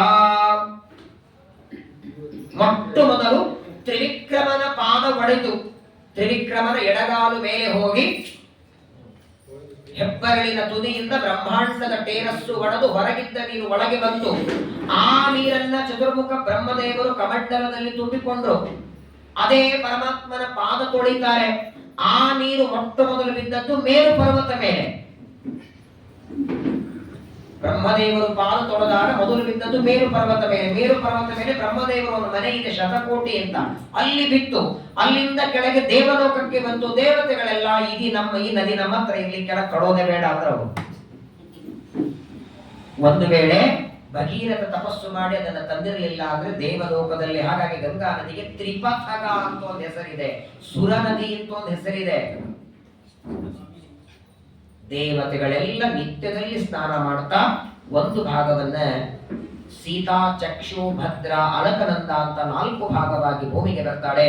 ಅದರಲ್ಲಿ ಅಲಕನಂದ ಬರ್ತಾ ಬರ್ತಾ ಮಂದಾಕಿನಿಯ ಪ್ರವೇಶವಾಗತ್ತೆ. ಏನು ಬದರಿಯಿಂದ ಬರುವಾಗ ಷಟ್ ಪ್ರಯಾಗಗಳನ್ನು ಕೇಳ್ತೀರಲ್ಲ, ಒಂದೊಂದು ಪ್ರಯಾಗದಲ್ಲಿ ಒಂದೊಂದು ನದಿಗಳ ಸಂಗಮವಾಗಿ ಕೊನೆಗೆ ಹರಿದ್ವಾರದಲ್ಲಿ ಗಂಗೆಯಾಗಿ ಬರ್ತಾರೆ. ಅಂತಹ ಪವಿತ್ರವಾದ ಸಾಕ್ಷಾತ್ ಭಗವಂತನ ಪಾದೋದಕ ಗಂಗೆ ಅಂದ್ರೆ ಒಂದು ಬಾರಿ ಸ್ನಾನ ಮಾಡಿ ಸಾಕು. ಒಂದು ದಿನ ಇವರೆಲ್ಲ ನದ್ಯ ವಿಮಾನ ದೇವತೆಗಳು ವೈಕುಂಠಕ್ಕೆ ಹೋಗಿದ್ರು. ಗಂಗಾ, ಸಿಂಧು, ಕೃಷ್ಣ, ಕಾವೇರಿ, ತುಂಗಾ, ಭದ್ರಾ ಎಲ್ಲ ಗಂಗಾ ನದ್ಯಾಭಿಮಾನಿಗಳು ವೈಕುಂಠದಲ್ಲಿ ಬರ್ತಾರೆ. ದೇವರು ಶೇಷನ ಮೇಲೆ ಮಲಗಿದ್ದ. ದೇವರಂತಾರೆ, ಏನಮ್ಮ ಎಲ್ಲರೂ ಬಂದಿದ್ದೀರಿ? ಇಲ್ಲ, ನಿನ್ನ ಹತ್ರ ಒಂದು ಪ್ರಾರ್ಥನೆ ಮಾಡಬೇಕು ಅಂತ ಬಂದಿದ್ದೇವೆ. ಏನು ಅಂತಾರೆ? ಆಗ ಎಲ್ಲ ದೇವತೆಗಳು ಹೇಳಿದ್ರಂತೆ, ಭೂಲೋಕದಲ್ಲಿ ಮನುಷ್ಯರು ನಾನಾ ರೀತಿ ಪಾಪಗಳನ್ನ ಮಾಡುತ್ತಾರೆ. ತಿನ್ನಬಾರ ತಿಂದು ಅವರು ಎಲ್ಲ ಒಂದು ಭರವಸೆ, ಏನೇ ಪಾಪ ಮಾಡಿದ್ರು ಹರಿದ್ವಾರ ಕಾಶಿಗೆ ಮುಳುಗಿದ್ರೆ ಸಾಕು ಪಾಪ ಹೋಗುತ್ತೆ. ನಮ್ಮಲ್ಲಿ ಸ್ನಾನ ಮಾಡಿದರೆ ಪಾಪ ಹೋಗುತ್ತೆ ಅನ್ನುವ ಭರವಸೆಯೊಳಗೆ ಮಾಡಬಾರದ ಪಾಪಗಳೆಲ್ಲ ಮಾಡಿ ಮಾಡಿ ಮಾಡಿ ನಮ್ಮ ಹತ್ರ ಬಂದು ಆಚಾರ ಒಂದು ಸಂಕಲ್ಪ ಹೇಳ್ತಾರೆ. ಇವರು ಬರಬರ ಮುಳುಗಿ ಬಿಡ್ತಾರೆ. ಈಗ ನಮ್ದೇನ್ ಸಮಸ್ಯೆ ಅಂದ್ರೆ, ಎಲ್ಲ ನದ್ಯಾಭಿಮಾನಿಗಳು ಹೇಳಿದ್ರಂತೆ, ಅವರೆಲ್ಲರೂ ಬಂದು ನಮ್ಮಲ್ಲಿ ಪಾಪ ಬಿಟ್ಟಿದ್ದಾರಲ್ಲ, ಆ ಪಾಪ ತೊಳೆಯೋರು ಯಾರು? ಅವರೆಲ್ಲರ ಪಾಪ ನಾವು ತೊಳೆದಿವೆ. ಅನಂತ ಜೀವರಾಶಿಗಳು ಸ್ನಾನ ಮಾಡಿ ತಮ್ಮ ಪಾಪ ಬಿಡ್ತಾರೆ. ಆ ಪಾಪವನ್ನು ನಾವೆಲ್ಲ ತೊಳಿತೇವೆ. ಅವರೆಲ್ಲ ಬಿಟ್ಟದ್ದು ಪಾಪ, ನಮ್ಮ ಪಾಪವನ್ನು ತೊಳೆಯೋರು ಯಾರು ಸ್ವಾಮಿ ಅಂತ ನದ್ಯಾಭಿಮಾನಿಗಳು ಬೇಡಿಕೊಂಡಾಗ ದೇವರು ಒಂದೇ ಮಾತು ಹೇಳ್ತಾರೆ, 100 ಅಲ್ಲ, 1000 ಅಲ್ಲ, 1,00,000 ಅಲ್ಲ, ಕೋಟಿ ಕೋಟಿ ಜನ ಬಂದು ನಿಮ್ಮಲ್ಲಿ ಪಾಪ ಬಿಡ್ಲಿ, ಆದ್ರೆ ನಿಮ್ಮಲ್ಲಿ ಒಬ್ಬ ಜ್ಞಾನಿಯಾದ ವ್ಯಕ್ತಿ ಮುಳುಗಿದ ಅಂದ್ರೆ, ಒಬ್ಬ ಸಜ್ಜನ ಭಾಗವತಾದಿ ಗ್ರಂಥಗಳನ್ನ ಪಾಠ ಪ್ರವಚನ ಮಾಡುವ ಒಬ್ಬ ಬ್ರಾಹ್ಮಣ ಮುಳುಗಿದ ಅಂದ್ರೆ, ಇವತ್ತಿನವರೆಗೆ ನಿಮ್ಮಲ್ಲಿ ಎಷ್ಟು ಜನ ಪಾಪ ಬಿಟ್ಟಿದ್ದಾರೆ ಅದನ್ನೆಲ್ಲ ಪರಿಹಾರ ಮಾಡ್ತಾರೆ. ತೇ ಪುರಂತಿರು ಕಾಲೇನ ದರ್ಶನಾದೇವ ಸಾಧವ ಅಂತಾನೆ ಪರಮಾತ್ಮ. ಹಾಗಾಗಿ ನಮ್ಮಲ್ಲಿ ಒಂದು ಪದ್ಧತಿ ಇದೆ, ಯಾವುದೋ ನದಿ ಸ್ನಾನಕ್ಕೆ ಹೋದ್ರೆ ದೊಡ್ಡವರ ಜೊತೆಗೆ ಹೋಗೋದು, ಸ್ವಾಮಿಗಳ ಜ್ಞಾನಿಗಳ ಜೊತೆಗೆ. ಅವರ ಜೊತೆಗೆ ನದಿಯಲ್ಲಿ ಸ್ನಾನ ಮಾಡಿ ಆ ದಂಡೋದಕದ ಪ್ರೋಕ್ಷಣೆ. ಮಹಾಭಾರತದ ಅನುಶಾಸನ ಪರ್ವದಲ್ಲಿ ಭೀಷ್ಮಾಚಾರ್ಯ ಮಲಗಿದ್ದ ಶರಪಂಜರದ ಮೇಲೆ ಮಲಗಿ ಉಪದೇಶ ಮಾಡುವಾಗ ಒಂದು ಪ್ರಶ್ನೆ ಕೇಳ್ತಾನೆ ಧರ್ಮರಾಜ, ತೀರ್ಥಕ್ಷೇತ್ರ ಅಂದ್ರೆ ಏನು ಅಂತ ಕೇಳಿದ. ತೀರ್ಥ ಅಂದ್ರೆ ಏನು, ಕ್ಷೇತ್ರ ಅಂದ್ರೆ ಏನು? ತೀರ್ಥ ಅಂದ್ರೆ ಏನು, ಕ್ಷೇತ್ರ ಅಂದ್ರೆ ಏನು ಅಂತ ಭೀಷ್ಮರಿಗೆ ಕೇಳ್ತಾನೆ. ಇವಾಗ ನಮಗೆಲ್ಲ ಗೊತ್ತಿರೋ ಹಾಗೆ ತೀರ್ಥ ಅಂದ್ರೆ ಅದು ಬೇರೆ ಬೇರೆ ಅರ್ಥಲ್ಲೂ ಹೇಳ್ತಿರ್ತಾರೆ. ಈಗ ನೀವೆಲ್ಲ ತೀರ್ಥ ಯಾತ್ರೆ ಮಾಡ್ಕೊಂಡು ಬಂದ್ರಿ. ಕ್ಷೇತ್ರ ಅಂದ್ರೆ ಪ್ರಾಯ ನಾವು ತಿಳ್ಕೊಂಡಂತೇನು ಕ್ಷೇತ್ರ ಅಂದ್ರೆ, ಪಂಢರಪುರ ಕ್ಷೇತ್ರ, ಉಡುಪಿ ಕ್ಷೇತ್ರ. ಕ್ಷೇತ್ರ ಶಬ್ದಕ್ಕೆ ಕ್ಷೇತ್ರ ಶಬ್ದಕ್ಕೆ ಭೀಷ್ಮಾಚಾರ್ಯ ಕೊಡೋ ಉತ್ತರ ನೋಡಿ. ಧರ್ಮರಾಜನಿಗೆ ಹೇಳ್ತಾರೆ, ತೀರ್ಥ ಕ್ಷೇತ್ರ ಯಾವ ಸ್ಥಳದಲ್ಲಿ ಸತತವಾಗಿ ಜ್ಞಾನಿಗಳು ಪರಮಾತ್ಮನನ್ನ ಆರಾಧನೆ ಮಾಡುತ್ತಾ ಒಂದೇ ಸ್ಥಳದಲ್ಲಿ ನಿತ್ಯದಲ್ಲಿ ಕೂತ್ಕೊಂಡು ಪಾಠ ಪ್ರವಚನ ಮಾಡುತ್ತಿದ್ರೆ ಅದು ಕ್ಷೇತ್ರ ಅಂತ ಕರಿಬೇಕಂತ. ಹಾಗೆ ನಮ್ಮ ಮದ್ದು ಸಂಘದ ಒಂದು ಕ್ಷೇತ್ರನೇ. ಯಾರ ಮನೆಯಲ್ಲಿ ಕರೆದ್ರು ಒಬ್ಬರ ಆಚಾರ ಬರಲ್ಲ. 360 ದಿನ, 2 ದಿನ ಬರಲಿ 3 ದಿನ ಬರಲಿ, ಜ್ಞಾನಿಗಳು ಬಂದು ಶ್ರೀಮದ್ ಆಚಾರ್ಯರ ಸರ್ವಮೂಲ ಗ್ರಂಥಗಳು, ಭಾಗವತಾದಿ ಪುರಾಣಗಳು, ಬೇರೆ ಬೇರೆ ವಿಚಾರಗಳ ಬಗ್ಗೆ ಇಲ್ಲಿ ಪ್ರವಚನ ನಡೆಯುತ್ತೆ ಅಂದ್ರೆ ಅದು ಕ್ಷೇತ್ರ ಆಯಿತು. ಈ ಮಾರ್ಗಶೀರ್ಷ ಮಾಸದಲ್ಲೇನೆ ಸತ್ಯನಾರಾಯಣ ತೀರ್ಥರ ಆರಾಧನೆ ಆಯಿತು. ಮೊನ್ನೆನೆ ವೀರಚೋಳಪುರದಲ್ಲಿ ಅವರ ವೃಂದಾವನ ಇದೆ. ಸತ್ಯನಾಥ ತೀರ್ಥರ ಕಾಲದಲ್ಲಿ ಒಬ್ಬ ಬ್ರಾಹ್ಮಣ ಮಧ್ಯಾಹ್ನದ ಹೊತ್ತು ಸತ್ಯನಾಥರು ಸುಧಾ ಓದ್ತಿದ್ದಾರೆ. ಮಧ್ಯಾಹ್ನದ ಹೊತ್ತು ಆನಂದ ತೀರ್ಥಾಚಾರ್ಯ ಅಂತ ಅವರ ಹೆಸರು, ಬ್ರಾಹ್ಮಣನ ಹೆಸರು. ಅವರು ಬಂದರು. ಸತ್ಯನಾಥ ತೀರ್ಥರ ಕಾಲಿಗೆ ಬಿದ್ದು ಜೋರಾಗಿ ಅಳೋದಕ್ಕೆ ಶುರು ಮಾಡುತ್ತಾರೆ. ಜೋರಾಗಿ ಅಳುತ್ತಿದ್ದಾರೆ. ಸತ್ಯನಾಥರು ಸುಧಾ ಗ್ರಂಥ ಓದೋದನ್ನ ಪಕ್ಕದಲ್ಲಿ ಇಟ್ಟು ಬ್ರಾಹ್ಮಣ ಅಳುತ್ತಿದ್ದಾನೆ. ಏನಾಯ್ತು ಅಂತ ಎಬ್ಬಿಸ್ತಾರೆ. ಹೇಳು ಅಂತಾರೆ. ದುಃಖ ಹೇಳ್ಕೊಳ್ಳೋದಿದ್ರೆ ಹೇಗಾಗತ್ತೆ? ಅಳುತ್ತಾನೆ ಕೊನೆಗೆ ಕಣ್ಣೀರು ಒರೆಸ್ಕೊಂಡ, ಸ್ವಾಮಿ ನನ್ನ ಪರಿಸ್ಥಿತಿ ತುಂಬಾ ಕಷ್ಟ ಆಗಿದೆ. ಏನಾಯ್ತು ಹೇಳು ಅಂತಾರೆ ಸತ್ಯನಾಥರು. ಏನಿಲ್ಲ, ಹೆಂಡತಿ ಮಕ್ಕಳನ್ನ ಸಾಕಬೇಕು ಅಂತ ನನ್ನ ತಲೆಗೆ ವಿದ್ಯೆ ಬರಲಿಲ್ಲ. ಸರಿ, ಮನೆಗೆ ಪೂಜೆ ಮಾಡ್ತಿದ್ದೆ, ಅದು ನಿಂತು ಹೋಯ್ತು. ನಾನೇನೋ ಒಬ್ಬೊಬ್ಬರ ಮನೆಗೆ ಹೋಗಿ ನನ್ನ ಗಂಡ ನನ್ನ ಹೆಂಡತಿಗೆ ತೊಂದರೆ ಇದೆ ಕೊಡಿ ಅಂತಂದ್ರೆ ಪಾಪ ಸಾಲ ಕೊಟ್ಟಿದ್ದಾರೆ. ಎಷ್ಟು ಸಾಲ ಮಾಡಿದ್ದೀನಿ ಅಂದ್ರೆ ಊರೊಳಗೆ ನನ್ನ ಸಾಲ ಕೇಳದೇ ಇದ್ದವ್ರು ಯಾರಿಲ್ಲ. ನೋಡಿ, ಪ್ರಸಿದ್ಧಿ ಆಗ್ಲಿಕ್ಕೆ ಇದೊಂದು ಮಾಡಿದ್ರೆ ಸಾಕು. ನಿಮ್ಮನ್ನೆಲ್ಲ ನೆನಪಿಟ್ಕೋಬೇಕು ಅಂತ ಎಲ್ಲರ ಸಾಲ ಮಾಡಿಬಿಡಿ ಸಾಕು. ಪ್ರತಿಯೊಬ್ಬರ ಹತ್ರ ಸಾಲ ಮಾಡಿದ್ದೇನೆ. ಆ ಸಾಲಗಾರೆಲ್ಲ ಮನೆ ಮುಂದೆ ನಿಂತಿದ್ದಾರೆ, ಕೊಡ್ಲೇಬೇಕು ಅಂತಾರೆ. ಇವತ್ತು ಸಾಲ ತೀರಿಸ್ತಾ ಇದ್ರೆ ನೀವು ಊಟ ಮಾಡೋ ಹಾಗಿಲ್ಲ, ಸ್ನಾನ ಮಾಡೋ ಹಾಗಿಲ್ಲ ಅಂತಾರೆ. ಆತ್ಮಹತ್ಯೆ ಮಾಡ್ಕೊಳ್ಳೋಣ ಅಂದ್ರೆ ಪಾಪ, ಅದು ಶಾಸ್ತ್ರ ನಿಷಿದ್ಧ ಮಾಡಿದೆ. ಆತ್ಮಹತ್ಯೆ ಮಾಡ್ಕೊಳ್ಳಿಕ್ ಮನಸ್ಸಿಲ್ಲ, ಅವರಿಗೆ ಕೊಡೋದಕ್ಕೆ ನನ್ನ ಹತ್ರ ದುಡ್ಡಿಲ್ಲ, ಏನ್ ದಾರಿನೇ ತೋರಿಸ್ತಾ ಇಲ್ಲ. ನಿಮ್ಮ ಪಾದಕ್ಕೆ ಶರಣಾಗತಾಗಿ ಬಂದಿದ್ದೇನೆ, ಏನಾದ್ರೂ ದಾರಿ ಮಾಡಿ. ಏನ್ ಮಾಡ್ಬೇಕು ಸತ್ಯನಾಥರು? ಮಂತ್ರಾಕ್ಷತೆ ಕೊಡ್ಬೇಕಾ? ಆಯ್ತಪ್ಪ, ನೀನು ಸಾಲ ಎಷ್ಟಿದೆ ಹೇಳು, ನಮ್ಮ ಮಠದಿಂದ ಕೊಡ್ತೇನೆ, ಇನ್ನೊಂದಾರಿ ಹೇಳ್ತೀನಿ, ಅಕೌಂಟಿಗೆ ಹಾಕ್ಕೊಡ್ತಾರೆ. ಏನ್ ಹೇಳ್ಬೋದು ಹೇಳಿ? ಸತ್ಯನಾಥರು ಏನ್ ಹೇಳಿರ್ಬೋದು? ಸತ್ಯನಾಥ ತೀರ್ಥರಂತಾರೆ, ಒಂದು ಭಾಮಿ ತೋರಿಸಿದ್ರಂತೆ. ಆ ಭಾಮಿಯಲ್ಲಿ ಸ್ನಾನ ಮಾಡು, ಸಾಲ ತೀರ್ತದೆ ಎಂದರು. ಆಚಾರ ಬೇಗ ಹೇಳಿ, ಭಾಮಿ ಎಲ್ಲಿದೆ? ಮುಂದಿನ ಯಾತ್ರೆ ಅಲ್ಲೇ ಬೆಂಗಳೂರು ಟು, ಅದರ ಹೆಸರೇ ಋಣಮೋಚನ ತೀರ್ಥ. ಮೀರಜ್ ಮತ್ತು ಸಾಂಗ್ಲಿ, ಮೀರಜ್ ಸಾಂಗ್ಲಿ ಆ 2 ಊರುಗಳ ಮಧ್ಯದಲ್ಲಿ ಕೇವಲ ಹೋಗಿ ಸ್ನಾನ ಮಾಡುವಂದ್ರಂತೆ. ಪ್ರತಿನಿತ್ಯ ಸಂಕಲ್ಪ ಪೂರ್ವಕವಾಗಿ ಹೋಗಿ ಮುಳುಗಬೇಕು. ಸ್ನಾನ ಮಾಡ್ತಿದ್ದ ಬರ್ತಿದ್ದ, ನಿತ್ಯ ಸ್ನಾನ ಮಾಡಿ ಬರಬೇಕು. ಒಂದು ದಿನ ಆ ಆನಂದ ತೀರ್ಥಾಚಾರ್ಯರ ಒಬ್ಬ ಸಂಬಂಧಿಕರು ಬರ್ತಾರೆ. ಅವರು ಬಂದು ಹೇಳ್ತಾರೆ, ನಿಮಗೆ ನಾನು ಕೊಡಬೇಕು, ನಿಮ್ಮ ತಂದೆಯವರಿದ್ದಾಗ ನಾನು ಸಾಲ ತಗೊಂಡಿದ್ದೆ, ಅದು ಸಾಲ ಬಡ್ಡಿ ಚಕ್ರ ಬಡ್ಡಿಯಾಗಿದೆ, ನಿಮ್ಗೆ ಕೊಡಬೇಕಾಗಿದೆ, ಇದನ್ನ ತಗೊಳ್ಳಿ ಅಂತ. ಎಷ್ಟು ದುಡ್ಡು ಬಂತು ಅಂದ್ರೆ ಅವನು ಇಡೀ ಊರಲ್ಲಿ ಮಾಡಿದ ಸಾಲನೆಲ್ಲ ಕಟ್ಟಿ ಅವನ ಆಯುಷ್ಯದಲ್ಲಿ ಇನ್ನೊಬ್ಬರ ಹತ್ರ ಕೈ ಚಾಚುವ ಪ್ರಸಂಗ ಬರಲಿಲ್ಲ. ಅಲ್ಲ, ಅಂಥದ್ದೇನಿತ್ತ ಭಾವಿಯಲ್ಲಿ? ಏನಾದ್ರೂ ಇತ್ತ ಒಳಗೆ ಪ್ರತಿಮಾ ಶನಿಗ್ರಾಮ ಏನಾದ್ರೂ ಇತ್ತ ಅಂದ್ರೆ ಏನಿಲ್ಲ. ಸತ್ಯನಾರಾಯಣ ತೀರ್ಥ ತಾವು ಸ್ನಾನ ಮಾಡ್ತಿದ್ದಾರೆ. ಭೀಷ್ಮಾಚಾರ್ಯ ಅಂತಾರೆ, ಎಲ್ಲಿ ದೊಡ್ಡವರು ಮುಳುಗುತ್ತಾರೋ ಅದು ತೀರ್ಥ ಅನ್ಕೊಂಡ್ರಂತ ಧರ್ಮರಾಜನಿಗೆ. ಅವು ಸ್ನಾನ ಮಾಡಿದ್ದು ತೀರ್ಥ, ಅವರು ಕೂತ್ಕೊಂಡು ಜಪ ಮಾಡಿದ ಸ್ಥಳ ಅದು ಕ್ಷೇತ್ರ ಆಗತ್ತೆ. ಒಬ್ರು ಇಬ್ರು ಜ್ಞಾನಿಗಳು ಒಂದ್ ಕಡೆ ಕೂತ್ಕೊಂಡು ಜಪ ಮಾಡಿದ್ದನ್ನೇ ಕ್ಷೇತ್ರ ಅಂತೇವೆ. ಸಾಕ್ಷಾತ್ ಪರಮಾತ್ಮ ಓಡಾಡಿದ್ದು. ವಿಶೇಷವಾಗಿ ನಾನು ಕಾಶಿಯಲ್ಲೂ ಹೇಳಿದ್ದೇನೆ. ಒಂದ್ಸಲ ಪಾರ್ವತಿ ದೇವಿ ಕೈಲಾಸದಲ್ಲಿ ರುದ್ರದೇವರಿಗೆ ಅಂತಾಳೆ, ನಿಮ್ಮನ್ನ ಮದುವೆ ಮಾಡ್ಕೊಂಡು ಬಂದ ಮೇಲೆ ನನಗೋಸ್ಕರ ನೀವೇನು ಮಾಡ್ಲೇ ಇಲ್ಲ. ಪಾಪ ಅವಳು ಜಗಳ ಆಡ್ತಿದ್ದು, ನನಗೋಸ್ಕರ ಏನು ಮಾಡ್ಲಿಲ್ಲ ಅಂದ್ರೆ ಏನ್ ಮಾಡ್ಬೇಕು ಅಂದ್ರು. ಆಯ್ತಲ್ಲ, ಸೀರೆ ತಗೊಂಡಾಯ್ತಲ್ಲ ಮನೆ ಕಾಶಿಯಲ್ಲಿ, ಬನಾರಸ್ ಸೀರೆ ತಗೊಂಡಾಯ್ತು, ನೆಕ್ಲೆಸ್ ಮಾಡಿಸಿದ್ದಾಯ್ತು, ಅದೆಲ್ಲ ಬೇಡ, ನನ್ನ ನೆನಪಿಗೋಸ್ಕರ ಒಂದು ಶಾಶ್ವತವಾಗಿ ನೀವೇನಾದ್ರೂ ಮಾಡಿಸ್ಬೇಕು ಅಂತ ಪಾರ್ವತಿ ಅಂದಾಗ ಒಂದು ವನ ಮಾಡಿಸಿದ್ರಂತೆ, ಅರಣ್ಯ ತೋಟ. ಯಾವಾಗಲೂ 24 ಗಂಟೆ 12 ತಿಂಗಳು ಹೂವು ಬಾಡದೇ ಇರೋ ಹಾಗೆ ಒಂದು ರಮ್ಯವಾದ ತೋಟವನ್ನ ಮಾಡಿಸಿ ಅದಕ್ಕೆ ಹೆಸರಿಟ್ಟಂತೆ ಆನಂದ ವನ. ಆನಂದವನ ಅಂತ ಹೆಸರಿಟ್ಟ ಮೇಲೆ ರುದ್ರದೇವರಂತಾರೆ ಪಾರ್ವತಿಗೆ, ನೋಡಮ್ಮ ಆ ತೋಟ ಚೆನ್ನಾಗಿದೆ. ಪಾರ್ವತಿ ಅಂದು ಮತ್ತು ತೋಟ ಇಲ್ಲಿದೆ, ನಾವಿಗೂ ಕೈಲಾಸದಲ್ಲಿ ಕೂತೇನ್ ಮಾಡೋಣ, ನಾವು ಅಲ್ಲೇ ಹೋಗೋಣ ನಡೀರಿ. ಸರಿ ಅಂತ ಹೆಂಡತಿಯ ಮಾತನ್ನ ಕೇಳಿ ಕೈಲಾಸ ಪರ್ವತದಿಂದ ಆ ತಾವೇ ನಿರ್ಮಾಣ ಮಾಡಿದ ಆನಂದವನಕ್ಕೆ ಬಂದು ಆ ರುದ್ರದೇವರು ಸನ್ನಿಹಿತರಾದರು. ಆ ಆನಂದ ವನ ಅಂದ್ರೆ ಕಾಶಿ. ಕಾಶಿಗೆ ಇನ್ನೊಂದು ಹೆಸರೇ ಆನಂದವನ. ಕಾಶಿಗೆ ಆನಂದವನ ಅಂತಾರೆ, ಅಯೋಧ್ಯೆಗೆ ಪ್ರಮೋದವನ ಅಂತಾರೆ. ಅಲ್ಲಿ ಹೋದಾಗ ನಾನು ಸಂಕಲ್ಪದಲ್ಲಿ ಹೇಳಿದ್ದೀನಿ, ಸ್ನಾನ ಸಂಕಲ್ಪ ಮಾಡುವಾಗ, ಶ್ರಾದ್ದ ಸಂಕಲ್ಪ ಮಾಡುವಾಗ. ಹಾಗಾಗಿ ಸಾಕ್ಷಾತ್ ರುದ್ರದೇವರು ನಿಂತಹ ಸ್ಥಳ ಕಾಶಿ ಕ್ಷೇತ್ರ. ಪರಮಾತ್ಮನ ಪಾದದಿಂದ ಉದ್ಭವಿಸಿದಂತಹ ಗಂಗಾದೇವಿ ಹರಿಯುವಂತಹ ಕ್ಷೇತ್ರ ಅಂತಹ ಕಾಶಿ ಅಥವಾ ಪ್ರಯಾಗ ಕ್ಷೇತ್ರದಲ್ಲಿ ಸ್ನಾನ ಮಾಡಿ ನೈಮಿಷಾರಣ್ಯದಲ್ಲಿ ಭಾಗವತದ ಶ್ರವಣವನ್ನ ಮಾಡಿ ಇವತ್ತು ಅದರ ಸಮಾಪ್ತಿಯನ್ನು ಮಾಡ್ತಾ ಇದ್ದೇವೆ. ಒಬ್ಬ ಬ್ರಾಹ್ಮಣ ಮನೆಗೆ ಬಂದ್ರೆ ಅವನ ಪಾದ ತೊಳೆದು ನೀರು ಪ್ರೋಕ್ಷಣೆ ಮಾಡಿಕೊಂಡ್ರೆ, ನೀವೆಲ್ಲ ಪ್ರತಿ ಸಲ ಶ್ರಾದ್ದ ಮಾಡ್ತೀರಲ್ಲ, ಪ್ರತಿ ಸಾಂವತ್ಸರಿಕ ಶ್ರಾದ್ದ ಮಾಡ್ತೀರಿ, ಪಕ್ಷಮಾಸದಲ್ಲಿ ಮಾಡ್ತೀರಿ. ಈ ಶ್ರಾದ್ದದಲ್ಲಿ ಬ್ರಾಹ್ಮಣ ಪಾದ ಪ್ರಕ್ಷಾಳನ ಬರುತ್ತೆ ನೋಡಿ. ಗೋಮಯನ ಮಂಡಲಂ ಕುರಿಯಾತ್ ಅಂತ ಮಂಡಲ ಮಾಡಿ ಆ ಬ್ರಾಹ್ಮಣ ದರ್ಭೆ ಬ್ರಾಹ್ಮಣರನ್ನ ಇಟ್ಟು ಅದರ ಮೇಲೆ ನೀರು ಹಾಕಿ ಆ ಪಾದ ಪ್ರೋಕ್ಷಣೆ ಮಾಡುವಾಗ ಒಂದು ಶ್ಲೋಕ ಬರ್ತದೆ ಅಲ್ಲಿ.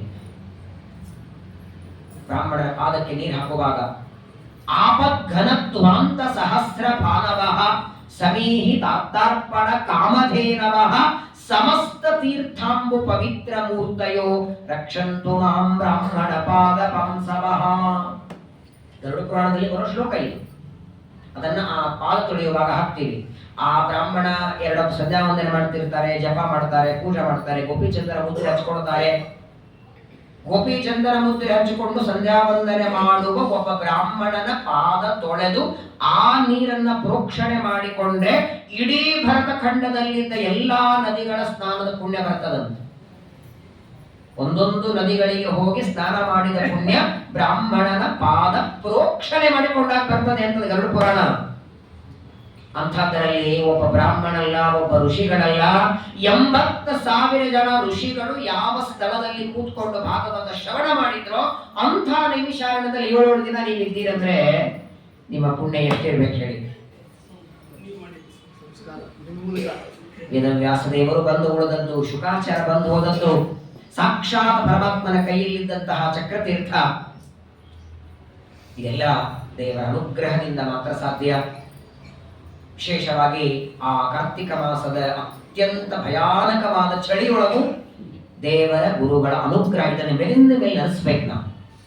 ನಿಜವಾಗಿ ನಿಮಗೆ ಹೇಗೆ ಅನಿಸ್ತು? ನನಗಂತೂ ತುಂಬಾ ತೃಪ್ತಿ ಆಯ್ತು. ನೈಮಿಷಾರಣ್ಯದ ಆ ಸಪ್ತಾಹ ನಾವೇನೇನು ಅನ್ಕೊಂಡಿದೀವಿ, ಮೊದಲನೇದು ಸಪ್ತಮಸ್ಕಂದದ ಹೋಮದ ಬಗ್ಗೆ ನನಗೆ ಟೆನ್ಷನ್ ಆಗಿತ್ತು. ಯಾಕಂದ್ರೆ ಕನಿಷ್ಠ 3-4 ಗಂಟೆ ಬೇಕದಕ್ಕೆ, ಕೂತ್ಕೋತಾರೋ ಇಲ್ಲೋ, ಹಸಿವೆ ನೀರಡಿಕೆ ಹೆಂಗೆ ಅಂತ ಅದು ನನಗೆ ಆಮೇಲೆ ಆಶ್ಚರ್ಯ ಆಯಿತು. ಎಲ್ಲರ ಉತ್ಸಾಹ ನೋಡಿದ್ರೆ ಪ್ರಾಯ ಯಾರು ಫಲ ಮಾಡಿಲ್ಲ, ನೀರು ಕುಡ್ದಿಲ್ಲ. ನೋಡಿದರೆ ಎಲ್ಲರೂ ಪಾಪ 60-70 ವಯಸ್ಸಾದವರು, ಅದು ಹಾಗೆ ಆಯಿತು. ಸತ್ಯನಾರಾಯಣ ಪೂಜೆನೂ ಹಾಗೆ. ವಿಶೇಷವಾಗಿ ಕೇವಲ ದೇವರ ಅನುಗ್ರಹ. ನಮ್ಮ ವಾಸವರು ಹೇಳೋರು, ಈ ತರ ಅಡಿಗೆ ಮಾಡಿಸಿ ಊರಿಗೆ ಮಾತ್ರ ಕಳಿಸ್ಬೇಡಿ ಅಂತ ಹೇಳಿದೆ. ಮಂಗಳ ದಿನ ಇಷ್ಟು ಚೆನ್ನಾಗಿ ಅಡಿಗೆ ಮಾಡಿಬಿಟ್ಟು ಊರಿಗೆ ಮಾತ್ರ ದಬ್ಬಿಡಿ, ಮುಂದಿನ ಸಲ ಬೇಕಾದ್ರೆ ಮುಂದಿನ ಮಾರನೇ ದಿನ ಪ್ರಯಾಣ ಇಡಿ ಅಂತ ನಮ್ಮ ಅಡಿಗೆಯವರು ತುಂಬಾ ಸಂತೋಷ ಪಟ್ಟಿದ್ದಾರೆ. ಈ ಸಲ ಪೊಸಿಷನ್ ಅದ್ಭುತವಾಗಿತ್ತು. ನಾವು ಎಕ್ಸ್ಪೆಕ್ಟ್ ಮಾಡಿರ್ಲಿಲ್ಲ. ನಮ್ಮ ಅಡಿಗೆಯವರಿಗೆ ಆನಂದ ಅಂದ್ರೆ ಪ್ರಾಯ ಪ್ರತಿ ಯಾತ್ರೆಗಳಲ್ಲಿ ಇರ್ತಾರೆ ಒಬ್ಬರಿಬ್ರು, ಆದ್ರೆ ಈ ಯಾತ್ರೆಯೊಳಗೆ ಕಂಪ್ಲೇಂಟ್ ಅನ್ನೋದೇ ಇಲ್ಲ.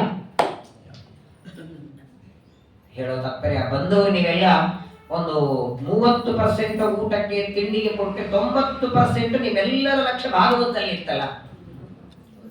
ಭಾಗವತ ಶ್ರವಣ ಆಗಬೇಕು, ಭಗವಂತನ ಚಿಂತನ ಆಗಬೇಕು ಅನ್ನೋದಕ್ಕಾಗಿ ಅಂತಹ ಒಂದು ಪವಿತ್ರವಾದ ಯಾತ್ರೆ. ಗಂಗಾ ಸ್ನಾನ, ನಾನಾ ರೀತಿಯಾದಂತಹ ಕರ್ಮಗಳು. ಒಟ್ಟಾರೆ ಆ ಸಂಪೂರ್ಣ ಯಾತ್ರೆಯಲ್ಲಿ ನಾವು ಮಾಡಿದ ಯಾವುದೇ ಕರ್ಮ, ಎಲ್ಲಿ ಇಲ್ಲಿಂದ ಕಾಶಿಗೆ ಇಳಿದ ಮೇಲೆ ಏರ್ಪೋರ್ಟ್ಗೆ ಇಳಿದು ಮಾರನೇ ದಿನ ಗಯಾ ಕ್ಷೇತ್ರಕ್ಕೆ ಹೋಗಿ ಅಲ್ಲಿಂದ ಆರಂಭ ಮಾಡಿ ನೈಮಿಷಾರಣ್ಯದ ಮಂಗಳದವರೆಗೆ ನಾವು ಮಾಡಿದ ಎಲ್ಲ ಕರ್ಮಗಳು ನಾಹಂಕರ್ತ ಹರಿಕರ್ತ ತತ್ಪೂಜಾ ಕರ್ಮಚಾಕಿಲಂ ಅಂತ ದೇವರಿಗೆ ಸಮರ್ಪಣೆಯನ್ನ ಮಾಡೋಣ. ವಿಶೇಷವಾಗಿ ಪರಮಾತ್ಮ ದೇವತೆಗಳಲ್ಲಿ ನಿಂತು ಈ ಕರ್ಮವನ್ನ ನಮ್ಮಿಂದ ಮಾಡಿಸಿದ್ದಾರೆ. ಅದರಲ್ಲಿಯೂ ಪ್ರಧಾನವಾದದ್ದು ಗಂಗಾ ಸ್ನಾನ ಅಂತೆ. ವಿಜಯದಾಸರ ಆರಾಧನೆ ಆಯಿತು. ನಾನು ಅನೇಕ ಸಲ ಹೇಳಿದ್ದೀನಿ, ಒಂದು ಬಾರಿ ಗಂಗೆಯಲ್ಲಿ ಮುಳುಗಿದಾಗ ಏನು ಪುಣ್ಯ ಬರುತ್ತೆ, ಆ ಪುಣ್ಯವನ್ನ ವಿಜಯದಾಸರ ಕೊಟ್ರೆ ಸತ್ತ ವ್ಯಕ್ತಿ ಬದುಕಿದ್ದಾನ. ದೇವರ ಮನೆಯ ಬಾಗಿಲು ಹಣೆಗೆ ತಾಗಿ ಮದುವೆ ಮಂಟಪಕ್ಕೆ ಬರಬೇಕಾದ ಮದುಮಗ ಕೆಳಗೆ ಬಿದ್ದು ಪ್ರಾಣ ಬಿಟ್ರೆ, ಆ ಪ್ರಾಣ ಹೋದ ವ್ಯಕ್ತಿಯನ್ನ ವಿಜಯದಾಸರು ಬದುಕಿಸಿದ್ದು ಕಾಶಿಯಲ್ಲಿ ಗಂಗಾ ಸ್ನಾನ ಮಾಡಿದ್ದಕ್ಕೆ ನನಗೆ ಪುಣ್ಯ ಬಂದಿದ್ರೆ ಆ ಪುಣ್ಯ ದಾನ ಕೊಡುತ್ತೇನೆ. ಯಾರಿದ್ದಾರೆ ಹೇಳಿ? ಇವತ್ತು ದಾನ ಅಂದಾಗ ತಲೆಗೆ ಬರೋದೇನು? ಮೊಟ್ಟ ಮೊದಲನೇ ನೀನ್ ಯಾವುದು ನಮ್ಮ ಉಪಯೋಗಕ್ಕೆ ಬರಲ್ಲ ತೆಗೆದಿಡು ಆಚಾರ್ಯ ಕೊಡಕ್ ಬರತ್ತೆ. ನಾನು ಕೇಳಿಸ್ಕೊಂಡಂತ ಹೇಳ್ತೀನಿ. ನಾನೊಬ್ಬರ ಮನೆ ಪ್ರವಚನಕ್ಕೆ ಹೋಗಿದ್ದೆ. ಒಂದು ಹಾಲ್ ಹಿಂದೆ ರೂಮ್ ಇತ್ತು. ಹಾಲಲ್ಲಿ ಮನೆಯಲ್ಲಿ ಪ್ರವಚನ, ಮಠದಲ್ಲ ಮನೆಯಲ್ಲಿ ಪ್ರವಚನ. ಸುಮಾರು ಒಂದು 20-30 ಜನ ಸೇರೋ. ಒಂದು ದಿನ ಒಳಗೆ ಅತ್ತೆ ಸೊಸೆ ಮಾತಾಡ್ತಿದ್ದಾರೆ, ನನ್ ಕಿವಿಗೆ ಬೀಳ್ತಿದೆ. ಸೊಸೆ ಅತ್ತೆ ಕೇಳ್ತಾರೆ, ಮತ್ತೆ ಮನೆಯಲ್ಲಿ 10 ರೂಪಾಯಿದು, 20 ರೂಪಾಯಿದು, 50 ರೂಪಾಯಿದು ಒಂದಿಷ್ಟು ಬಂಡಲ್ ನೋಟುಗಳಿವೆ, ಎಲ್ಲ ಅಲ್ಲಲ್ಲ ಹರಿದಿವೆ. ಒಂದೊಂದು ಸ್ವಲ್ಪ ಸಿಗಟ್ ಬಟ್ಟೆ ಹಚ್ಚಿ ರಿಪೇರಿ ಮಾಡಿದ್ದಿದೆ. ಮೊನ್ನೆ ಹಾಲವ್ರಿಗೆ ಕೊಟ್ರೆ ತಗೊಳಲ್ಲ ಅಂದ್ರು, ಇದು ನಡೆಯಂಗಿಲ್ಲಮ್ಮ ಅಂದ್ರು. ಕಿರಾಣಿಯರು ಕೊಟ್ರೆ ನಡೆಯಲ್ಲ ಅಂದ್ರು. ಒಗೆಯೋಣ ಎಲ್ಲರ ಹಾಕೋಣ ಅಂದ್ರೆ ಒಂದೆರಡಲ್ಲ ಇಷ್ಟಿದೆ, ಏನ್ ಮಾಡೋಣ? ಅದಕ್ಕೆ ಅತ್ತೆ ಹೇಳ್ತಾನೆ, ತೆಗೆದಿಡು ಆಚಾರ ಬಂದ ಪ್ರವಚನ ಹಾಕಿ.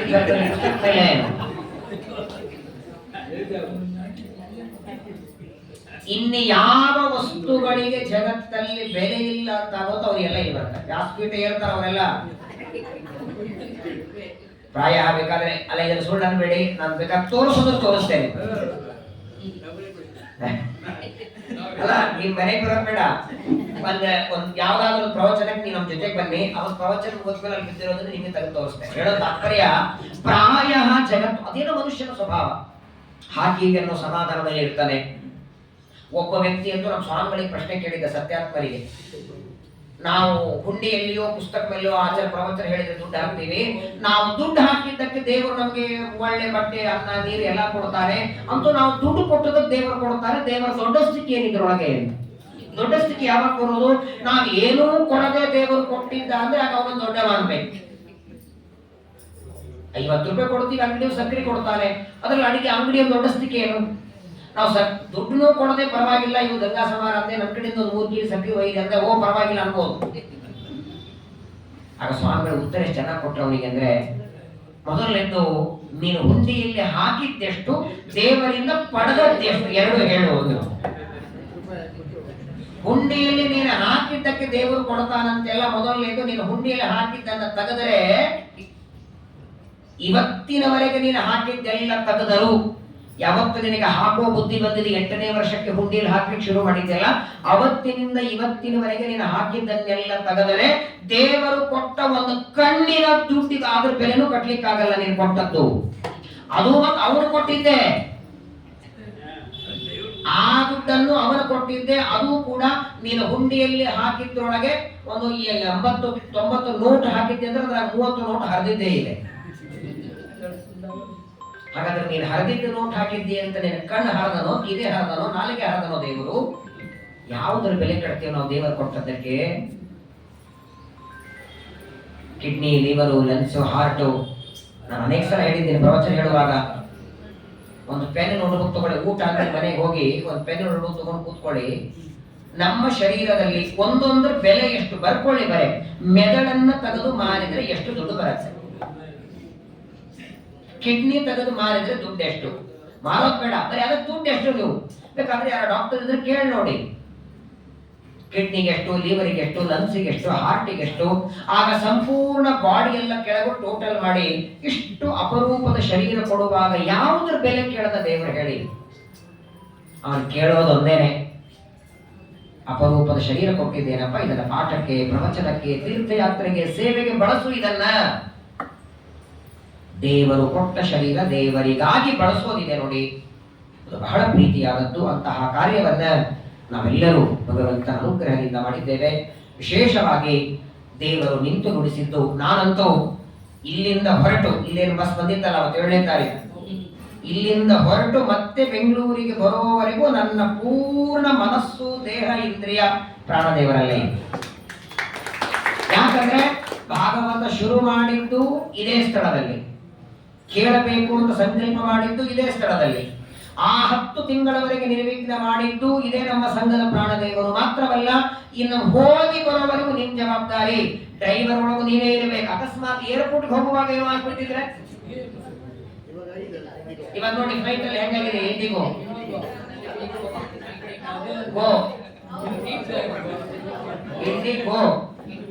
ಏನು ಆಗಬಹುದಾಗಿತ್ತು. ಪೈಲಟ್ ಏನೋ ಆಗಿ ವಿಮಾನ ಕೆಳಗ್ ಬೀಳೋ ಹಂಗೇನೋ ಅಥವಾ ನಮಗೇನೋ. ಈಗ ನೋಡಿ ಅಯೋಧ್ಯೆಗೆ ಬಂದ್ರಿ, ಕಾಶಿಗೆ ಬಂದ್ರಿ, ಎಲ್ಲಾ ಕಡೆ ಸ್ನಾನ ಮಾಡಿ ನೈಮಿಷಾರಣ್ಯಕ್ಕೆ ಬಂದ್ರಿ. ಬಂದ ದಿವಸವೇ 104 ಡಿಗ್ರಿ ಜ್ವರ. ನಿಮ್ಮನ್ನ ಬೆಂಗಳೂರಿಗೆ ಕಳಿಸೋ ಹಾಗಿಲ್ಲ, ನೀವು ಪ್ರವಚನಕ್ಕೆ ಬರೋ ಹಾಗಿಲ್ಲ, ರೂಮಲ್ಲಿ ನಿಮ್ಗೆ ರೆಸ್ಟ್ ಮಾಡುವಂತ ಬಿಟ್ಟಿವಿ. ಇಡೀ 7 ದಿನ 104, 105 ಡಿಗ್ರಿ ಜ್ವರ ಒಳಗೆ ಭಾಗವತದ ಮಂಗಳ ಆಯ್ತು, ನಿಮ್ಗೆ ಆರಾಮ ಆಯ್ತು. ಹೆಂಗ್ ಅನಿಸ್ತದೆ ನಿಮ್ಗೆ ಹೇಳಿ? ಅಯ್ಯೋ ಬೆಂಗಳೂರಾಗೆ ಇರ್ತಿದ್ನಲ್ಲ, ಇಲ್ಲಿವರೆಗೆ ಒಂದು ಪ್ರವಚನ ಕೂಡಲಿಲ್ಲ, ಇಲ್ಲಿವರೆಗೆ ಒಂದು ಕೂಡಲಿಲ್ಲ, ಮನಸ್ಸಿಗೆ ನಾಡ್ತದೋ ಇಲ್ಲೋ. ಹಾಗೆ ಮಾಡಿಲ್ಲ ಅಲ್ಲ ದೇವರು. ಅನಾರೋಗ್ಯತೆ ಇರಲಿಲ್ಲ, ಮಲಗೋ ಹಾಗೆ ಮಾಡಲಿಲ್ಲ, ಒಂದಿನ ಉಂಡೆ ಬೋಂಡ ತಿಂದು ಜ್ವರ ಬರೋ ಜಟಗುರ ಮಾಡಲಿಲ್ಲ, ಸರಿಯಾಗಿ ಉಂಡದ್ದು ಜೀರ್ಣ ಮಾಡಿ. ಚಳಿ ಇತ್ತು, ಆದರೂ ಆ ಚಳಿಯೊಳಗೂ ನಮ್ಮನ್ನು ಆರೋಗ್ಯವಾಗಿಟ್ಟು ಭಾಗವತ ಶ್ರವಣ ಮಾಡಿಸಿದ್ದಾನಂದ್ರೆ ಅವನ ಅನುಗ್ರಹ ಇದು. ಸಂಘದ ಪ್ರಾಣದೇವರ ಅನುಗ್ರಹ ಹಾಗೂ ಆ ಪ್ರಾಣದೇವರ ನಿಯಾಮಕನಾದ ಅಯೋಧ್ಯಾಪತಿ ರಾಮಚಂದ್ರನ ಅನುಗ್ರಹ. ಈ ಬಾರಿ ಅಯೋಧ್ಯೆ ದರ್ಶನ ಎಲ್ಲರಿಗೂ ತುಂಬಾ ಚೆನ್ನಾಗಾಯ್ತು. ನನಗಂತೂ ತುಂಬಾನೇ ಚೆನ್ನಾಗಾಯ್ತು ಅಲ್ವಾ? ನೋಡಿ, 2 3 ಸಾರಿ ದರ್ಶನ. ಇದೆಲ್ಲ ನೋಡಿ ಯಾವಾಗ ಸಿಗತ್ತೆ? ಅಯೋಧ್ಯದಲ್ಲಿ ಅಷ್ಟು ಚೆನ್ನಾಗಿ ದರ್ಶನ ಯಾಕೆ ಕೊಟ್ಟ ರಾಮ ಅಂದ್ರೆ, ನೀವು ಮುಂದೆ ನೈಮಿಷಾರಣ್ಯ ಭಾಗವತ ಹೊರಟಿರಿ ಅಂತ. 7 ದಿನ ಅಲ್ಲಿ ಹೊರಟಿಗೆ ಅನ್ನೋದಕ್ಕೆ ಎಲ್ಲ ಕಡೆಗೆ ದರ್ಶನ ಕೊಟ್ಟು ಚೆನ್ನಾಗಿ ನಮ್ಮನ್ನ ಆ ಕ್ಷೇತ್ರಕ್ಕೆ ಆಶೀರ್ವಾದ ಮಾಡಿ ಕಳಿಸಿದ್ದಾನೆ. ಅಂತಹ ಅಯೋಧ್ಯ ಸಾಕ್ಷಾತ್ ಪರಮಾತ್ಮನ ಪಾದ, ಗಯಾ ಕ್ಷೇತ್ರ, ಸಾಕ್ಷಾತ್ ದೇವರೇ ವೇಣಿ ಮಾಧವನಾಗಿ ನಿಂತಹ ಪ್ರಯಾಗ ಕ್ಷೇತ್ರ. ಆ ಎಲ್ಲ ಕ್ಷೇತ್ರಗಳಲ್ಲಿ ಮಾಡಿದ ಸ್ನಾನ, ದಾನ, ಜಪ, ಶ್ರಾದ್ದ ಅಥವಾ ಅಲ್ಲಲ್ಲಿ ಮಾಡಿದ ಪ್ರವಚನ, ಅದೇನೇ ಪುಣ್ಯ ಬಂದಿದ್ರು ಅದನ್ನೆಲ್ಲ ನಾವೆಲ್ಲರೂ ಸೇರಿ ದೇವರ ಪಾದಗಳಲ್ಲಿ ಸಮರ್ಪಣೆ ಮಾಡೋಣ. ಅವನಿಗೆ ಬೇರೆ ಇಷ್ಟ ಇಲ್ಲ. ತುಂಬಾ ದಿನಗಳಾದ ಮೇಲೆ ಒಬ್ಬ ವ್ಯಕ್ತಿ ತಿರುಪತಿಗೆ ಬಂದಿದ್ದ. ತುಂಬಾ ದಿನ ಆದ ಮೇಲೆ ಏನೋ ಸುದೈವಕ್ಕೆ ಅವನಿಗೆ ಒಳ್ಳೆ ದರ್ಶನ ಆಯಿತು. ಪ್ರದಕ್ಷಿಣೆ ನಮಸ್ಕಾರ ಮಾಡಿದ. ತಿರುಗಿ ಬರುವಾಗ ದೇವರಿಗೆ ಪ್ರಾರ್ಥನೆ ಮಾಡ್ಕೊಂಡ ಅಂತೆ, ಪುನರ್ದರ್ಶನ ಪ್ರಾಪ್ತಿರಸ್ತು. ಈಗಲೇ ಬಹಳ ವರ್ಷ ಆದ್ಮೇಲೆ ಬಂದೀನಿ, ಇನ್ನು ಮೇಲೆ ಬಹಳ ಗ್ಯಾಪ್ ಆಗೋದು ಬೇಡ, 6 ತಿಂಗಳಿಗೆ ವರ್ಷಕ್ಕೊಂದ್ಸಲ ನೀನ್ ದರ್ಶನ ಕೊಡು ಅಂತ ಬೇಡಿ ಪ್ರಾರ್ಥನೆ ಮಾಡಿ ಹೊರಡಬೇಕು. ಅಷ್ಟೊತ್ತಿಗೆ ಒಳಗಿನಿಂದ ಧ್ವನಿ ಬಂತನು, ಗರ್ಭಗುಡಿಯಿಂದ. ಏನ್ ಧ್ವನಿ ಬಂತು ಅಂದ್ರೆ, ಆ ವ್ಯಕ್ತಿ ಜೊತೆಗೆ ಶ್ರೀನಿವಾಸ ಮಾತಾಡ್ತಾನೆ. ಏನಪ್ಪಾ, ನೀನು ಬಂದೆ, ಯಾತ್ರೆ ಮಾಡಿದೆ, 3 ದಿನ ಪ್ರದಕ್ಷಿಣೆ ನಮಸ್ಕಾರ ಎಲ್ಲ ಮಾಡಿ ಇವತ್ತು ಊರಿಗೆ ಹೊರಟಿದ್ದೆಲ್ಲ, ಹುಂಡಿಯೊಳಗೆ ಏನ್ ಹಾಕದೆ ಅಂತ ಕೇಳ. ಆಕ್ಚುಲಿ ಕೇಳೋ ವ್ಯಕ್ತಿ ಅಲ್ಲವ ಯಾರಿಗೂ, ಅವನಿಗೆ ಕೊಟ್ಟು ಗೊತ್ತೇ ಹೊರತು ಇಸ್ಕೊಂಡು ಗೊತ್ತಿಲ್ಲ.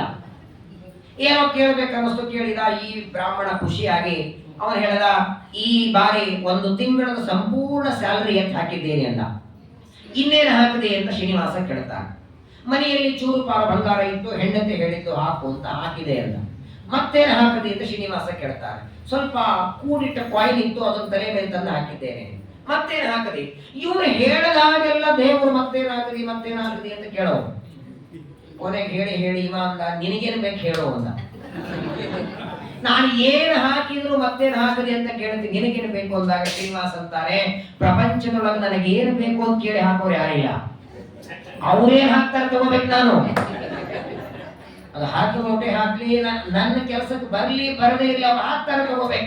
ನಿನಗೇನು ಬೇಕು ಅಂತ ಕೇಳಿ ಹಾಕೋರಿಲ್ಲ. ಇಲ್ಲ, ನಾನು ಕೇಳ್ತೀನಿ, ನಿನಗೇನು ಬೇಕು ಕೇಳೋ ಹಾಕ್ತೇನೆ ಅಂದ್ರೆ ದೇವರಂತಾನೆ, ನಿನ್ನ ಬೆಳ್ಳಿ ಬೇಡ, ಬಂಗಾರ ಬೇಡ, ನಿನ್ನ ದುಡ್ಡು ಬೇಡ, ನೀನು ಹಾಕೋದಾದರೆ ನಿನ್ನ ಜೀವನದಲ್ಲಿ ಸತ್ಕರ್ಮಗಳನ್ನ ಮಾಡಿ ಪುಣ್ಯ ಗಳಿಸಿದ್ರೆ ಸ್ವಲ್ಪ ಪುಣ್ಯ ನನ್ನ ಅಕೌಂಟಿಗೆ ಹಾಕೋಗು ಹುಣ್ಣಿಗೆ ಅಂತ ದೇವರು. ದೇವರಿಗೆ ಸೇರೋದೇ ಪುಣ್ಯ. ನಮ್ಮ ಜೀವನದಲ್ಲಿ ಅಪರೂಪದ ಸಂಪತ್ತು ಅಂದರೆ ಪುಣ್ಯ. ಅದನ್ನು ಗಳಿಸೋದಕ್ಕಾಗಿ ನಾವೆಲ್ಲ ಈ ಯಾತ್ರೆಯನ್ನು ಮಾಡಿಕೊಂಡು ಬಂದಿದ್ದೇವೆ. ಇದು ಕೇವಲ ಹರಿವಾಡಿ ಗುರುಗಳ ಅನುಗ್ರಹದಿಂದ ನಡೆದದ್ದು. ಅಂತಹ ಗಂಗಾ ನದಿಯ ಸ್ನಾನದಿಂದ ಒಳಗಿನ ಹೊರಗಿನ ಎರಡೂ ಪಾಪ ಹೋಗಬೇಕು. ವಿಜಯದಾಸರು ಹೇಳ್ತಾರೆ, ಗಂಗೆ ಮಿಂದರೆ ಮಲವು ಹಿಂಗಿತು. ಗಂಗೆಯಲ್ಲಿ ಮಿಂದ್ರೆ ಬರೀ ಮಲವು ಹಿಂಗಿತು, ಆದರೆ ರಂಗನೊಲಿ ಭಕ್ತರ ಸಂಘ ದೊರೆಯದೆ. ವಿಜಯದಾಸರಿಗೆ ಅನುಗ್ರಹ ಮಾಡಿದ ಕ್ಷೇತ್ರ ವಾರಾಣಸಿ ಕಾಶಿ ಕ್ಷೇತ್ರ, ಅಲ್ಲಿಯೂ ದರ್ಶನ ಚೆನ್ನಾಗಾಯ್ತು. ಚೆನ್ನಾಗಿ ವಾರಾಣಸಿಯಲ್ಲಿ ವಿಚಿತ್ರ ಅಂದ್ರೆ ಅದು ಕೂಡ ಸೋಮವಾರ ದಿನ ಮನೋನಿಯಾಮಕ ರುದ್ರದೇವರ ದರ್ಶನ. ಒಂದರ್ಥದಲ್ಲಿ ಎಲ್ಲಾ ಕ್ಷೇತ್ರಗಳಿಗೂ ಒಂದು ಅಪರೂಪ ಆಗಿದೆ. ನಿಜವಾಗ್ಲೂ ದೈವ ಶಕ್ತಿ ಅದು. ಎಷ್ಟೋ ಸಲ ಪ್ರಯಾಗ ಕ್ಷೇತ್ರದಲ್ಲಿ ಏನಾಗುತ್ತೆ ಗೊತ್ತಾ, ಪ್ರಯಾಗಕ್ಕೆ ತ್ರಿವೇಣಿಗೆ ಹೋಗ್ಬೇಕಾದ್ರೆ ಬೆಳಗ್ಗೆ ಹೋಗೋದಕ್ಕೆ ತಡವಾಗಿ ಅಲ್ಲೇ ಕಾಫಿ ಕುಡಿದು ಮಾಡಿ ಹೋಗೋ ಪ್ರಸಂಗ ಕೆಲವು ಸಲ. ಈ ಸಲ ಸ್ನಾನ ಮಾಡಿ ಬರೋವರೆಗೆ ಯಾರು ಕುಡಿದಿರಲಿಲ್ಲ. ಅಂದ್ರೆ ತೀರ್ಥಯಾತ್ರೆ ಯಾವ ರೀತಿ ಮಾಡಬೇಕು ಅಂತ ಶಾಸ್ತ್ರ ಹೇಳಿದೆ ನೋಡಿ. ತೃತೀಯ ಸ್ಕಂದ ಹೇಳುವಾಗ ನಾನು ಹೇಳಿದ್ದೇನೆ, ವಿದುರ ತೀರ್ಥ ಕ್ಷೇತ್ರಕ್ಕೆ ಹೋಗುವಾಗ ಹೇಗೆ ಹೋಗ್ತಿದ್ದ ಅಂತ. ಆ ಅರ್ಥದಲ್ಲಿ ನಮ್ಮಿಂದ ದೇವರು ಮಾಡಿಸಿದ್ದಾನೆ.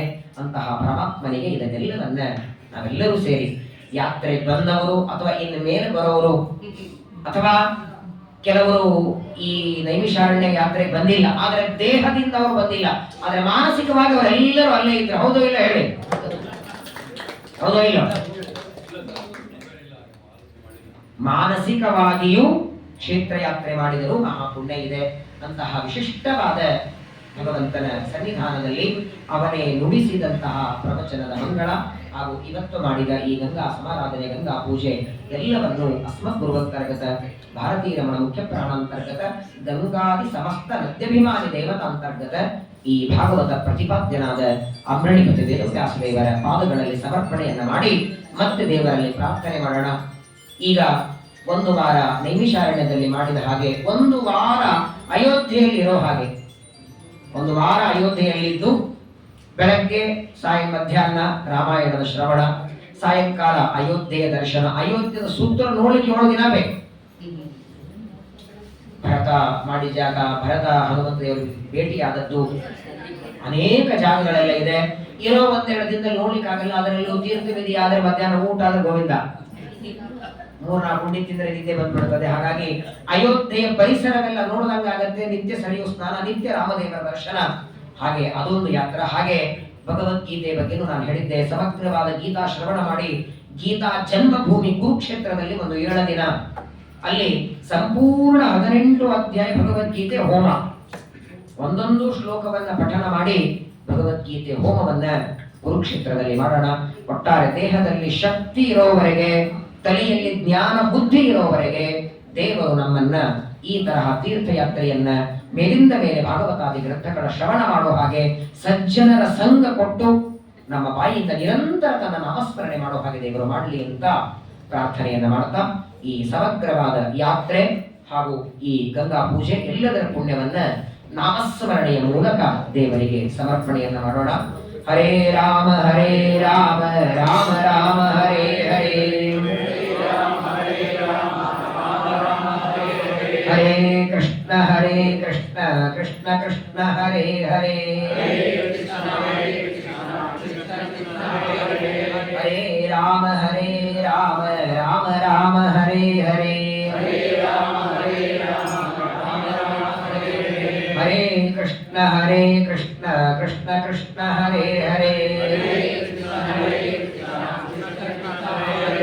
ಹರೇ ರಾಮ ರಾಮ ರಾಮ ಹರೇ ಹರೇ, ಹರೇ ಕೃಷ್ಣ ಕೃಷ್ಣ ಕೃಷ್ಣ ಹರೇ ಹರೇ, ಹರೇ ರಾಮ ರಾಮ ರಾಮ ಹರೇ ಹರೇ,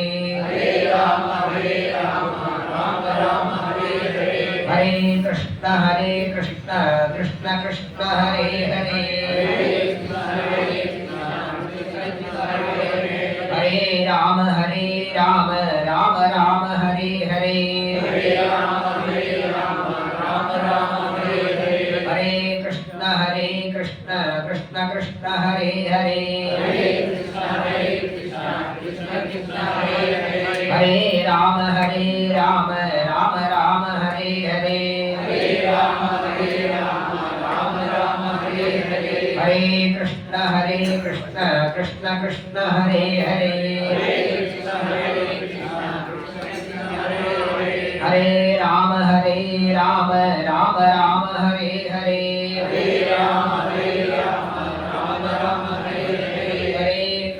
ಹರೇ ಕೃಷ್ಣ ಕೃಷ್ಣ ಕೃಷ್ಣ ಹರೇ ಹರೇ,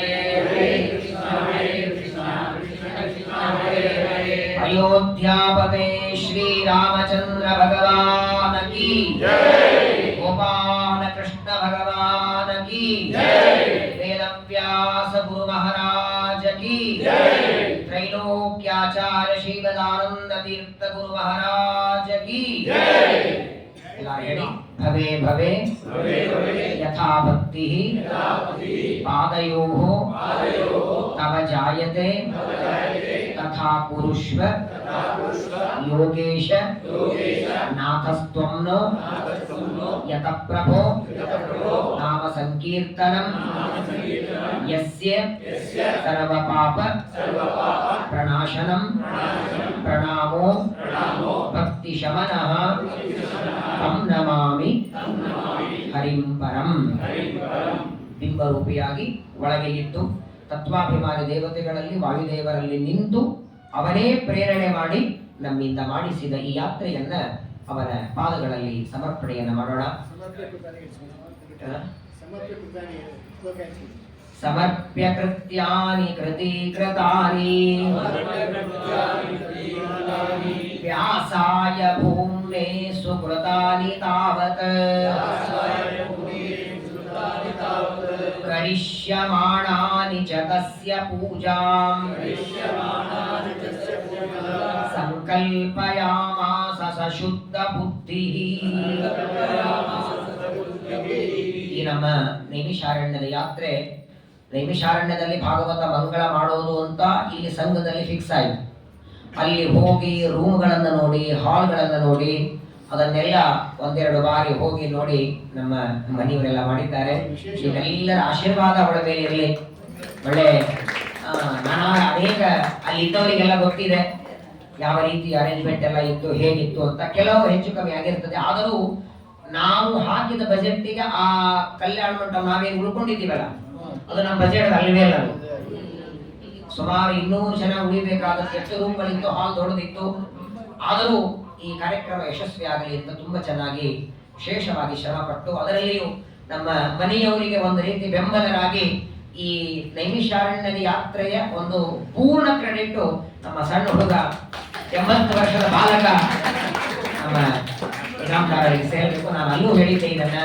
ವಿಶೇಷ ಎಲ್ಲ ಅಚ್ಚುಕಟ್ಟಾಗಿ ಮಾಡಿ, ಎಷ್ಟು ಅಂದ್ರೆ ನಮ್ಮ ಮನೆಯವರು ಹೇಳಿದ್ರೆ 2 ಸಲ ನನ್ನ 90% ಭಾರಿ ಇಳಿಸ್ಬಿಟ್ಟಿದ್ದಾರೆ ಅಂತ. ಅಷ್ಟು ಚೆನ್ನಾಗಿ ಎಲ್ಲ ಜವಾಬ್ದಾರಿಯನ್ನು ತಗೊಂಡು ಚೆನ್ನಾಗಿ ಮಾಡಿ, ಎಲ್ಲದಕ್ಕಿಂತ ದೊಡ್ಡದು ಅಂದ್ರೆ ಏನೇನು ಇದೆ ನಮ್ಮ ಮುಖ, ಟೆನ್ಷನ್ ಇಲ್ಲ, ಸಮಸ್ಯೆ ಇಲ್ಲ. ಹಾಗಾಗಿ ಇದರಲ್ಲಿ ಎಲ್ಲರ ಕೈವಾಡ ಇದೆ. ಬಂದವರು ನೀವೆಲ್ಲರ ಸಹಕಾರ ಇತ್ತು ಅನ್ನೋದಕ್ಕಾಗಿ ಯಾತ್ರೆ ಯಶಸ್ವಿಯಾಗಿದೆ. ವಿಶೇಷವಾಗಿ ಒಂದು ಏಕಾದಶಿ ಬಂದಿತ್ತಲ್ಲಿ, ಆ ಏಕಾದಶಿ ಹರಿವಾಣ ಸೇವೆ ನಮ್ಮ ವಾಸುದೇವಾಚಾರ್ಯ ಮನೆಯವರು ತುಂಬಾ ಚೆನ್ನಾಗಿ ಸಂಗೀತ ಸೇವೆಯನ್ನು ಮಾಡಿದರು. ಒಂದೊಂದು ಅಪರೂಪನೇ. ಇಲ್ಲಿರುವಾಗ ನೀವು ಪ್ರತಿ ಏಕಾದಶಿ ಮಾಡಿರ್ತೀರ ಭಜನೆ, ಆ ಕ್ಷೇತ್ರದಲ್ಲಿ ಅದು ಏಕಾದಶಿ, ಅದು ಕಾರ್ತಿಕ ಕೃಷ್ಣ ಏಕಾದಶಿ ಅಂತೂ ಎಲ್ಲ ಕಾರ್ಯಕ್ರಮಗಳು ಎಲ್ಲರೂ ಸೇರಿ ಎಲ್ಲಾ ರೀತಿಯಿಂದ ಇದು ದೇವರ ಅನುಗ್ರಹದಿಂದ ನಡೆದಿದೆ. ಈ ಕಾರ್ಯಕ್ರಮ ಯಶಸ್ವಿ ಆಗುವುದಕ್ಕೆ ನಾನು ಬರೇ ಇನಾಮದಾರ ಹೆಸರುಗಳಲ್ಲ, ಅಥವಾ ನಮ್ಮ ರಾಜಾರಾವಲ್ಲ, ಅಥವಾ ನಮ್ಮ ಕೇಶವಮೂರ್ತಿಗಳಲ್ಲ, ಎಲ್ಲರೂ ಇದರಲ್ಲಿ ಒಂದು ಚಪ್ಪಾಳೆ ಆಗ್ಬೇಕಾದ್ರೆ 2 ಕೈ ಬೇಕು. ಹಾಗೆ ಒಂದು ಕಾರ್ಯಕ್ರಮ ಆಗೋದಕ್ಕೆ ಎಲ್ಲರ ಸಹಕಾರ ಮಹತ್ವದ್ದು. ಪಾಪ ನಾನು ಹೋಮ ದಿನ 3 ಗಂಟೆ ಆಗಿತ್ತು ಊಟಕ್ಕೆ, ಯಾರ ಬಾಯಿಂದ ಒಂದು ಮಾತು ಬರಲಿಲ್ಲ. ಪಗಾರಿಲ್ಲ, ತಿಂಡಿ ಇಷ್ಟೊತ್ತು ಮಾಡಿದ್ರು ಅಂತ. ಅಂದ್ರೆ ಅಷ್ಟು ಇನ್ವಾಲ್ವ್ ಆಗ್ಬಿಟ್ಟಿದ್ರು ಅದರಲ್ಲಿ. ಹೋಮ ದಿವಸ ಆಯ್ತು, ಆಮೇಲೆ ಸತ್ಯನಾರಾಯಣ ದಿವಸ ಆಯ್ತು. ಅಂತೂ ಕೆಲವು ಮಹತ್ವದ ಕಾರ್ಯಕ್ರಮ ದಿವಸ ಊಟ ತಡ ಆದ್ರೂ ಸಮಸ್ಯೆ ಇಲ್ಲ. ಕೇಶವಮೂರ್ತಿಗಳು 1-2 ದಿನ ಸುಧಾನುವಾದ ಮಾಡಿದರು ಆ ಕ್ಷೇತ್ರದಲ್ಲಿ ದೇವರ ಸಮ್ಮುಖದಲ್ಲಿ. ಹಾಗಾಗಿ ಇದೆಲ್ಲ ಕಾರ್ಯಕ್ರಮಕ್ಕೆ ಎಲ್ಲರದು ಸಹಕಾರ ಇದೆ. ಕೆಲವರು ಇಲ್ಲಿದ್ದು ಎಷ್ಟೋ ಜನ ಮಾಡಿದ್ದಾರೆ, ಅಲ್ಲಿ ಬಂದಿಲ್ಲ, ಇಲ್ಲೇ ಇದ್ದು ಕಾರ್ಯಕ್ರಮಕ್ಕೆ ಅನೇಕ ರೀತಿಯಾದ ಸಹಕಾರವನ್ನು ಇಲ್ಲಿದ್ದವರು ಎಷ್ಟೋ ಜನ ಮಾಡಿದ್ದಾರೆ. ಒಟ್ಟಾರೆ ನಮ್ಮ ಶ್ಯಾಮಾಚಾರ್ಯ ಪಾಪ ಅನಿವಾರ್ಯ ಕಾರಣದಿಂದ ಕೊನೆಯ ಕ್ಷಣದಲ್ಲಿ ಅವರಿಗೆ ಅನಿವಾರ್ಯವಾಗಿ ಬರ್ಲಿಕ್ಕಾಗಲಿಲ್ಲ. ಆದ್ರೆ ನೋಡಿ, ಬರ್ಲಿಕ್ಕಾಗಿಲ್ಲ ಅನ್ನೋ ದುಃಖಕ್ಕಿಂತ ನಾನು ಅಲ್ಲಿದ್ದೇನೆ, ಇದೆಲ್ಲ ನಾನು ಅವ್ರಿಗೆ ಪಾಪ ದುಡ್ಡು ಕಟ್ಟಿಬಿಟ್ಟಿದ್ರು ಆಲ್ರೆಡಿ, ಅದನ್ನೆಲ್ಲ ಅದಕ್ಕೆ ಬಳಸ್ಬಿಡಿ, ನನಗೆ ತಿರುಗಿ ಕೊಡೋದು ಬೇಡ, ಆ ಕ್ಷೇತ್ರದಲ್ಲಿ ಯಾರಕ್ಕೆ ಅದನ್ನು ಬಳಸ್ಬಿಡಿ ಅಂತ ಹೇಳಿ ಒಂದು ಬಹಳ ವಿಶೇಷವಾಗಿ ನಮ್ಮ ಮುರಳಿ ಆಚಾರ್ಯ ದೇವ್ರ ಪೂಜೆ ಮರೆಯುವ ಹಾಗಿಲ್ಲ. ನಾನು ಹೇಳಿದ್ನಲ್ಲ, ಪ್ರತಿ ಯಾತ್ರೆಗಳಲ್ಲಿ ಏನಾಗತ್ತಂದ್ರೆ ದೇವ್ರ ಪೂಜೆ ನಾನೇ ಮಾಡಬೇಕು, ಶ್ರಾದ್ದ ನಾನೇ ಮಾಡಿಸ್ಬೇಕು, ಆಮೇಲೆ ನೈವೇದ್ಯಕ್ಕೂ ನಾನೇ ಹೋಗಬೇಕು. ಈ ಪ್ರವಚನ ಇದ್ರೆ ನಾನು 11:30 12 ತನಕ ಪ್ರವಚನ ಮಾಡಿ ನೈವೇದ್ಯಕ್ಕೆ ಹೋಗ್ಬೇಕು. ನಾನು ಅವ್ರಿಗೆ ಇಲ್ಲಿದ್ದಾಗೆ ಬೆಳಕು ಪ್ರಾರ್ಥನೆ ಮಾಡ್ಕೊಂಡೆ, ಚಿಂತನೆ ಬೇಡ ನಾನು ಮಾಡ್ತೇನೆ ಅಂತ ದೇವರ ಪೆಟ್ಟಿಗೆ ತಂದು ನಗನಗತ. ಪಾಪ ಸ್ವಲ್ಪ ಅವರಿಗೆ ನೈಮಿಷಾರಣ್ಯದಲ್ಲಿ ಆ ಚಳಿಗೆ 1-2 ದಿನ ತೊಂದರೆ ಆಯ್ತು. ಯಾಕಂದ್ರೆ ನಾವು 9 ಗಂಟೆ ಒಳಗೆ ಪೂಜೆ ಮುಗಿಸ್ಕೊಂಡು ಅಂತ ಹೇಳಿಬಿಡ್ತಿದ್ವಿ. ಯಾಕಂದ್ರೆ ಆಮೇಲೆ ಮುಂದೆ ಹೋಮಕ್ಕೆ ಅದಕ್ಕೆಲ್ಲ ಅವ್ರು ಬರಬೇಕು ಅಂತ. ಆದರೂ ಏನು ಅನ್ನದೆ ತೀರ್ಥ ಗಂಧ ಅಕ್ಷತೆ ಬರೀ ಪೂಜೆ ಮಾಡೋದಲ್ಲ, ಆಮೇಲೆ ತಾವೇ ನೈವೇದ್ಯಕ್ಕೆ ಹೋಗೋರು, ನೈವೇದ್ಯ ಮಾಡಿ ಎಲ್ಲರಿಗೂ ತೀರ್ಥ ಕೊಡೋದು. ಹಾಗಾಗಿ ನಮ್ಮ ಮನೆಯವರು ಅವತ್ತು ಹೇಳಿದ್ರು, ನಮ್ದೊಂದು 90% ಕೆಲಸ ಜವಾಬ್ದಾರಿ ಅವರು ನಡೆಸಿದ್ದಾರೆ. ಹಾಗಾಗಿ ವಿಶೇಷವಾಗಿ ನಮ್ಮ ಗೋಣೆ ಆಚಾರ್ಯರಿಗೆ ನಾನು ವೈಯಕ್ತಿಕವಾಗಿ ಹೇಳ್ತೇನೆ, ಇನ್ನು ಮುಂದಿನ ಎಲ್ಲಾ ಯಾತ್ರೆಗಳಲ್ಲಿ ದೇವರ ಪೂಜೆಗೆ ಬರಬೇಕು ಅಂತ ವಿಶೇಷವಾಗಿ ದೇವರ ಪೂಜೆ ಮಾಡಿದ್ದಕ್ಕೆ ಅವರು ಅನೇಕ ರೀತಿಯಾಗಿ ಒಂದೊಂದು ಕೆಲಸಕ್ಕೆ ಒಬ್ಬೊಬ್ಬರ ಸಹಕಾರ. ದೀಪಾರಾಧನೆ ತುಂಬಾ ಚೆನ್ನಾಗಾಯ್ತು. ಕಾರ್ತಿಕ ಮಾಸ ಆ ಅಂಗಳದಲ್ಲಿ ಆಕ್ಚುಲಿ ಗುರುಕುಲ ಇದೆ ಅಲ್ಲೊಂದು, ಆ ಗುರುಕುಲದಲ್ಲಿ ದೀಪಾರಾಧನೆ ಎಲ್ಲ ಒಟ್ಟಾರೆ ಒಂದು ನೆನೆಸ್ಕೊಳ್ಳುವಂತ, ಇವಾಗ ಮನೆಯಲ್ಲಿ ಕೂತ್ಕೊಳ್ಳೋದನ್ನ ನೋಡ್ತಿದ್ರೆ ಅಪ್ಪ ಇದು ನಾವೇ ಮಾಡಿ ಅನ್ನುವಂತ ಆನಂದ ಆಗತ್ತೆ. ಹಾಗೆ ಆ ದೇವರು ಒಳಗೆ ನಿಂತು ನಮ್ಮಿಂದ ಈ ಕಾರ್ಯವನ್ನ ಮಾಡಿಸಿದ್ದಾರೆ. ಅಲ್ಲಿ ನಡೆದ ಎಲ್ಲಾ ಕಾರ್ಯಗಳು ದೇವರ ಗುರುಗಳ ಅನುಗ್ರಹದಿಂದ ನಡೆದದ್ದು ಅನ್ನೋ ಭಾವನೆ ಬರಲಿ. ನಾವು ಮಾಡಿವೆ ಅನ್ನುವ ಅಹಂಕಾರ ನಮಗೆ ಬರೋದು ಬೇಡ. ಅದನ್ನ ಮಾಡಿಸಿದ್ದು ನೀನೆ, ಅದನ್ನ ನಿನ್ನಲ್ಲೇನೆ ಸಮರ್ಪಣೆಯನ್ನ ಮಾಡಿ ಮತ್ತೆ ಇದೇ ರೀತಿ ಒಳ್ಳೆ ಕಾರ್ಯವನ್ನ ಮಾಡಿಸು. ಈ ಹೇಳಿದವರ ಶ್ಲೋಕ ಸಮರ್ಪಕೃತ್ಯಾನಿ, ಇರೋದನ್ನ ಸಮರ್ಪಣೆ ಸಂಕಲ್ಪಯಾಮ. ಹನುಮಂತ ದೇವರು ಮಾಡ್ತಿದ್ದಾರೆ, ಭೀಮಸೇನ ದೇವರು. ಹಾಗೆ ಇನ್ನು ಮುಂದೆ ನಮ್ಮ ಸಂಘದಿಂದ ಒಳ್ಳೊಳ್ಳೆ ಕಾರ್ಯಗಳಾಗಲಿ. ಆದಷ್ಟು ಬೇಗ ನಮ್ಮ ಸಂಘದಿಂದ ಬೇರೆ ಬೇರೆ ಯಾತ್ರೆಗಳಿಗೆಲ್ಲ ಮತ್ತೆ ನಾವು ಹೊರಡೋಣ. ನಾಳೆ ಧನುರ್ಮಾಸ ಬರ್ತಿದೆ. ಧನುರ್ಮಾಸದಲ್ಲಿ ಒಂದೇ ದಿನದಲ್ಲಿ 3 ರಂಗನ ದರ್ಶನ, ತ್ರಿರಂಗ ದರ್ಶನ. ಅದನ್ನ 7, 8 2 ದಿನ ಅದನ್ನ ಇಟ್ಕೊಂಡಿದೆ. ಯಾರಿಗೆ ಬರೋದಿದೆ ಅವಶ್ಯವಾಗಿ ನಂಬರಿಗೆ ಕಾಂಟ್ಯಾಕ್ಟ್ ಮಾಡಿ. ಇಲ್ಲಿಂದ ಹೇಗೆ ಹೋಗೋದು, ಎಲ್ಲಿ ಹೋಗೋದು, 3 ರಂಗ ದರ್ಶನ ಮಾಡಿಕೊಂಡು ತೀರ್ಥ ಪ್ರಸಾದ ಮುಗಿಸ್ಕೊಂಡು ಬರುವ ಒಂದು 2 ದಿನದ ಕಾರ್ಯಕ್ರಮ. ಬಹಳ ದಿನ ಇಲ್ಲ, 2 ದಿನ. ಅದರ ಎಲ್ಲ ವ್ಯವಸ್ಥೆ ಇವಾಗ ಮಾಡುತ್ತಿದೆ. ಯಾರಿಗೆ ಬರುವ ಅಪೇಕ್ಷೆ ಇದೆ ಅವಶ್ಯವಾಗಿ ಧನುರ್ಮಾಸದಲ್ಲಿ 3 ರಂಗನ ದರ್ಶನಕ್ಕೆ ಅವಶ್ಯವಾಗಿ ಬನ್ನಿ. ಅದಾದ ಮೇಲೆ ಮುಂದೆ ಮತ್ತೆ ಅನೇಕ ಯಾತ್ರೆಗಳು ಹೋಗೋದಿದೆ. ಯಾವಾಗ ಯಾರಿಗೆ ಸಾಧ್ಯವಾಗತ್ತೆ ತನು ಮನ ಧನ 3 ಬೇಕು ಯಾತ್ರೆಗೆ. ಬರೀ ಧನ ಇದ್ರೂ ಸಾಲಲ್ಲ, ನಿಮ್ಗೆ ಆರೋಗ್ಯನೇ ಇಲ್ಲ ಅಂದ್ರೆ ತಗೊಂಡೇನ್ ಮಾಡೋದು? ಆರೋಗ್ಯನೂ ಬೇಕು, ಧನನೂ ಬೇಕು, ಮನಸ್ಸು ಪ್ರಧಾನ ಬೇಕು. ಧನ ಇದ್ದು ಆರೋಗ್ಯನೇ ಇದ್ರು ಬರೋದಕ್ಕೆ ಮನಸ್ಸೇ ಬರಲಿಲ್ಲ ಅಂದ್ರೆ ಏನ್ ಮಾಡ್ತೇವೆ? ಹಾಗಾಗಿ ತನು ಮನ ಧನ 3 ಬೇಕು. ಅದನ್ನು 3 ದೇವರು ಕೊಡ್ಲಿ. ಈ ರೀತಿ ಯಾತ್ರೆಗಳನ್ನ ದೇವರು ಮಾಡಿಸ್ಲಿ ಅಂತ ದೇವರಲ್ಲಿ ಪ್ರಾರ್ಥನೆಯನ್ನ ಮಾಡ್ತಾ ಈ ಕಾರ್ಯಕ್ರಮವನ್ನ ಗುರುಗಳ ದೇವರ ಪಾದಗಳಲ್ಲಿ ಸಮರ್ಪಣೆಯನ್ನು ಮಾಡೋಣ. ಅಸ್ಮತ್ ಪೂರ್ವಂತರ್ಗತ ಭಾರತೀಯ ಪುತ್ರಾಂತರ್ಗತ ಶ್ರೀ ಕೃಷ್ಣಾರ್ಪಣಮಸ್ತು. ಜೈ ಶ್ರೀರಾಮ್, ಜೈ ಜೈ ಶ್ರೀರಾಮ್.